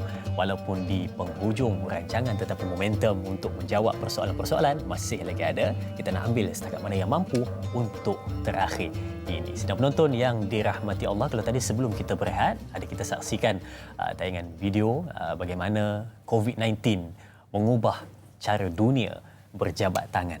Kalau dahulu kita melagakan jari, maka gugur dosa di celah-celahnya, tetapi sekarang beraneka gaya dipertontonkan kerana berjabat tangan ditakuti. Sekarang kalau dulu disuruh tapi kita alpa dengan perkara tersebut, tapi sekarang berikan satu peringatan alangkah ruginya kita bila bertemu di antara satu sama lain sahabat kita tak dapat berjabat tangan. Baik, sedang penonton yang dirahmati Allah, ingin saya kongsikan satu keratan akhbar, mungkin kita boleh lihat di skrin anda, berkenaan dengan bagaimana COVID-19 hadir dalam PKP mengubah satu sikap manusia. Yakni kalau kita lihat di skrin anda, petinju profesional seni bela diri campuran MMA Wilhelm Ott mengumumkan sudah memeluk Islam pada 16 April lalu sambil menyatakan pandemik COVID-19 membantunya mencari kepercayaan sebenar.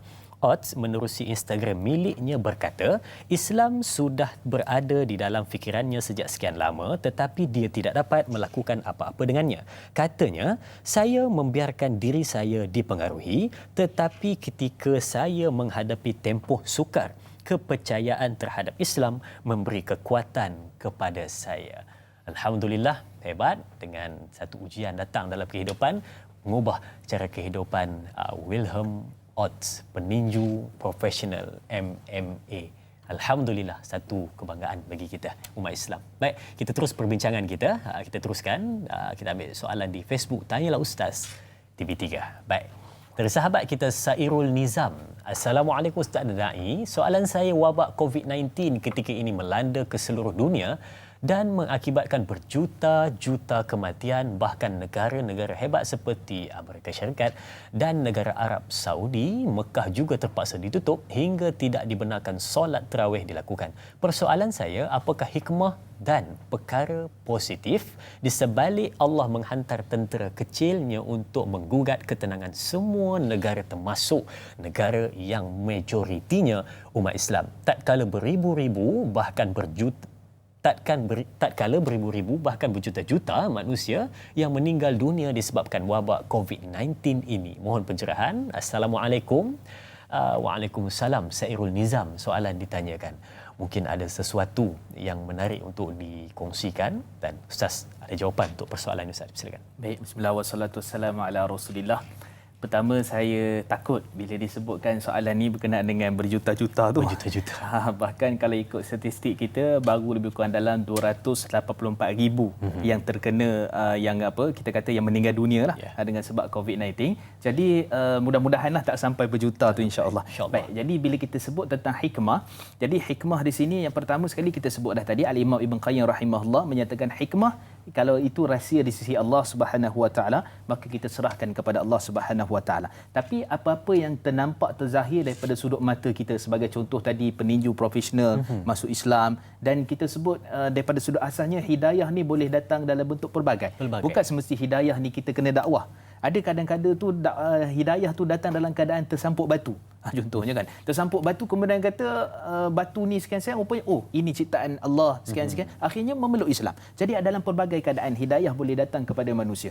Jadi daripada sudut asal hikmah yang pertama, kalau kita nampak supaya lebih jelas lagi, kita kata manusia sudah mula mencari Tuhan.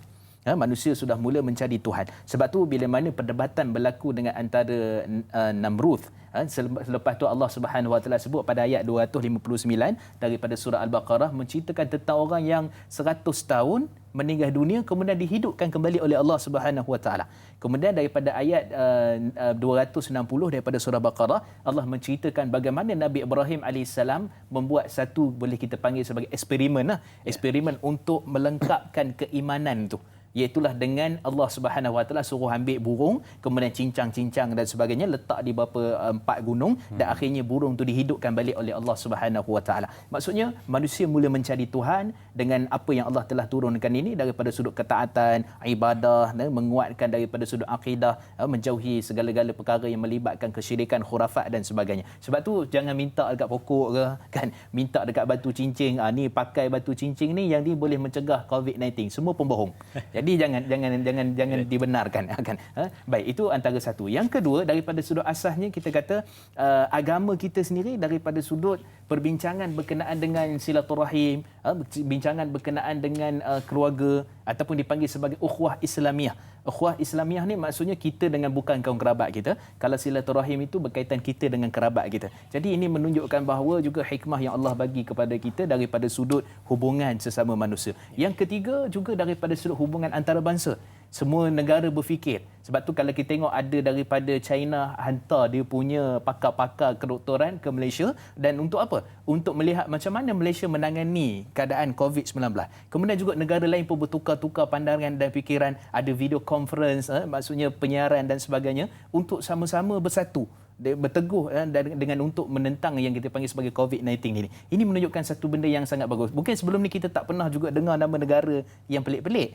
Tapi hari ini keluar, kita tengok ada conference, ada perbincangan dan sebagainya, semua bersatu untuk ke arah ini. Dan ini juga antara hikmah Allah menyatukan manusia. Dan mudah-mudahan juga bagi orang yang belum lagi, kita kata non-Muslim, mengambil pengajaran lebih banyak, dan mudah-mudahan Allah berikan hidayah pada mereka melihat daripada sudut kesan yang positif terhadap apa yang kita sebutkan ini. Wallahu a'lam. Nampak seperti memecahkan, nampak seperti menjauhkan, tetapi sebenarnya untuk merehatkan dan menyelamatkan. Duduk di rumah tapi boleh lagi berhubung di antara satu sama lain dengan teknologi yang cukup canggih dalam kehidupan masa kini. Ambil sesuatu manfaat atas perkara yang hadir dalam kehidupan kita. Kata Ustaz sebentar tadi, memberikan satu benda baru pada kita, menghubungkan silaturahim dan juga memberikan pada kita ilmu baru dalam kehidupan tatkala wabak ini datang, kita mula berfikir. Baik, sidang penonton, kita ada soalan seterusnya di WhatsApp. Tanyalah Ustaz dari sahabat kita. Katanya dia dari Bandar Utama. Assalamualaikum Da'i dan Al-Fadil Ustaz. Ada sesetengah pihak seolah-olah mempelekehkan peranan barisan hadapan seperti kaki tangan awam dan yang dikatakan makan gaji. Hari ini terbukti mereka yang berada di barisan hadapan menangani COVID-19 ialah terdiri dari jururawat, tentera, polis, rela, APM dan lain-lain. Apakah pandangan Ustaz tentang mereka yang memperkecilkan kaki tangan awam yang sanggup berkorban nyawa? Ini terima kasih. Terima kasih juga kepada yang bertanyakan soalan. Mungkin Ustaz boleh sebutkan sedikit berkenaan dengan bagaimana pengorbanan mereka tatkala tentera kecil yang menggugat ketenangan ini datang. Mereka yang berada di barisan hadapan inilah yang dahulu datang menentang mereka. Mungkin ada sedikit pesanan motivasi dan juga menjawab persoalan daripada sahabat kita yang bertanya tadi Ustaz. Silakan. Baik, bismillah wassalatu wassalamu ala Rasulillah. Pertama sekali disebutkan dalam hadis sahih riwayat Imam Muslim yang mana Nabi SAW sebutkan ketika mana Saidina Abu Hurairah yang mana pada waktu itu Saidina Abu Bakar dan beberapa orang sahabat berada dalam satu majlis. Dan Saidina Nabi SAW bertanya kepada para sahabat, siapakah yang di kalangan kamu yang berpuasa pada hari ini? Maka pada waktu itu Saidina Abu Bakar mengangkat tangannya, saya wahai Rasulullah. Kemudian Nabi SAW bertanya lagi, siapakah hari ini yang bersedekah? Kemudian Saidina Abu Bakar mengangkat tangan, wahai Rasulullah, saya pada hari ini. Kemudian ditanya lagi, siapakah hari ini yang menziarahi pesakit? Saidina Abu Bakar angkat tangan lagi, saya ya Rasulullah. Sahabat lain tak angkat. Sahabat lain itu tak buatlah maksudnya. Tapi Saidina Abu Bakar yang angkat. Kemudian yang keempat, Nabi SAW tanya lagi, siapakah hari ini yang menziarahi jenazah? Kemudian Saidina Abu Bakar angkat tangan lagi. Kemudian pada waktu itu kata Nabi SAW, siapa yang mana berangkai, itulah daripada 4 perkara ni, dia benar-benar membuatnya secara benar, secara ikhlas, maka wajib baginya syurga Allah Subhanahu Wa Taala. Baik, daripada hadis ni kita boleh buat kesimpulan, barisan hadapan mereka buat semua ni. Puasa, ya, sekarang sedang berpuasa. Walaupun dalam hadis itu sebut puasa sunat. Kemudian kita sebut tentang sedekah. Sedekah ni bukan semesti dengan duit. Sedekah ni dengan pelbagai. Kadang-kadang kalau kita tengok apa yang dilakukan oleh barisan hadapan bukan hanya sekadar tanggungjawab, tapi lebih daripada itu. Ada yang kita kata tidurnya tidak cukup, rehatnya, ahli keluarganya tak bersama dan berbagai lagi. Maka kita kata itu juga termasuk dalam berkaitan dengan sedekah. Kerja lebih pada waktu biasa. Yang ketiga, kita tengok menziarahi jenazah. Kita memang tak ziarah lah, memang tak dibenarkan untuk ziarah jenazah. Lebih-lebih lagi yang kena COVID-19 ni. Jadi siapa yang buat? Petugas barisan hadapan. Kemudian kalau kita tengok sendiri lagi, siapakah yang hari-hari menziarahi pesakit? Bukan ustaz. Kalau saya memang lambatlah kot kan. Tapi barisan hadapan. Barisan hadapan yang utama. So kalau kita tengok daripada hadis ni, kita tak kata confirm syurga, tapi ini merupakan jalan-jalan yang sangat hebat yang Allah buka kepada barisan hadapan yang memberikan mereka syurga di sisi Allah Subhanahu Wa Taala. Kita mungkin hari ini sibuk tarawih, kita mungkin sibuk baca Quran, kita mungkin sibuk dengan tazkirah dan ceramah, tapi barisan hadapan mereka buat kerja, jangan lupa mereka juga merupakan antara perkara yang mereka lakukan itu boleh membawa ke syurga Allah Subhanahu Wa Taala. Dan kalau kita lihat juga daripada sudut yang lain, daripada sudut perbincangan ini, ada timbul pula hari ini orang meremehkan kan ni, seperti mana di awal tadi. So kita kata asasnya kita tak boleh buat, dan jangan kita buat perkara itu, jangan kita remehkan orang lain. Sebab tu dalam hadis riwayat Imam Muslim kata Nabi SAW, Nabi pesan apa pada kita? Unzuru ila man huwa asfala minkum wa la tanzuru ila man huwa fawqakum. Kamu lihat kepada orang yang mana lebih bawah daripada kamu. Jangan kamu lihat kepada orang yang di atas kamu. Nescaya kamu tidak akan memperkecilkan nikmat-nikmat Allah Subhanahu Wa Taala kepada kamu. Kalau kita tengok hari ni, kita duduk di rumah dengan itu pun nak merungut lagi kan, dengan macam-macam lagi perkara kat rumah, lama duduk kat rumah dan sebagainya. Tapi barisan hadapan mereka telah buat kerja dalam pelbagai keadaan dengan kesusahan dan kepayahan yang mereka ada. Jadi ini menunjukkan bahawa Allah Subhanahu Wa Taala memberikan kelebihan kepada mereka yang mana tetap teguh berdiri melaksanakan tugas, melakukan perkara yang sepatutnya, dan kita bantu mereka dengan apa yang disarankan, duduk di rumah, jangan kita keluar tanpa alasan tertentu dan seterusnya. Maka Allah Subhanahu Wa Taala mudah-mudahan memberikan kita juga ketenangan, dan juga wathabbit aqdamakum, Allah memberikan juga, mereka juga adalah pejuang. Mereka juga adalah tentera di sisi Allah Subhanahu Wa Taala. Sebab tu saya bacakan dalam surah Muhammad tadi, moga-moga Allah wathabbit aqdamakum, Allah menetapkan hati mereka, Allah menetapkan pendirian mereka, memberikan mereka istiqamah, dan memberikan mereka kekuatan pada waktu itu. Ini kita kata jangan dipelekehkan, jangan kita kata pandang rendah dan sebagainya, kerana kita semua membantu. Dan sekarang ni terbukti barisan hadapan terkehadapan, nama pun barisan hadapan. Kita belakang-belakang duduk kat rumah kan. Barisan hadapan yang paling utama. Jadi mudah-mudahan Allah Subhanahu Wa Taala selamatkan kita semua, insya-Allah. Seperti mana yang selalu kita lihat di media sosial, ayat anda duduk di rumah untuk kami bekerja untuk anda. Itu ucapan yang ringkas, tetapi bila difahami dengan betul-betul, tetapi cukup menyentuh hati. Baik, sidang penonton yang dirahmati Allah, anggap tadi sebagai kesimpulan untuk perbincangan kita pada hari ini, dan kita tutup dengan doa ringkas memberkati majlis kita pada hari ini. Ustaz, silakan. A'udzubillahi minasyaitonirrajim. Bismillahirrahmanirrahim. Alhamdulillahirabbil alamin, wassalatu wassalamu ala asyrafil anbiya wal mursalin wa ala alihi wa ashabihi ajma'in. Allahumma inna nas'aluka ilman nafi'a wa rizqan tayyiba wa amalan mutaqabbala. Rabbana atina fid dunya hasanah wa fil akhirati hasanah wa qina adzaban nar. Wa sallallahu ala sayyidina Muhammad wa ala alihi wa ashabihi wa man tabi'ahum bi ihsan ila yaumiddin. Walhamdulillahirabbil alamin. Amin amin ya rabbal alamin. Alhamdulillah. Itu kepuasan buat hari ini. Sidang penonton Detik Muhasabah saatnya diuji ketika dunia sedang berduka antara takut dan juga harapan. Sekarang masanya untuk sama-sama kita memperbetulkan kesilapan kita, memahami dan merenungi kelemahan diri. Jangan lupa esok bersama Tanyalah Ustaz dengan topik dakwah tanpa batasan bersama dengan Da'i Hilman dan ahli panel Ustaz Halim Din. Terus istiqamah dalam melakukan ibadah. Teruskan menonton Tanyalah Ustaz biar tahu, jangan keliru. Sekian. Assalamualaikum warahmatullahi wabarakatuh.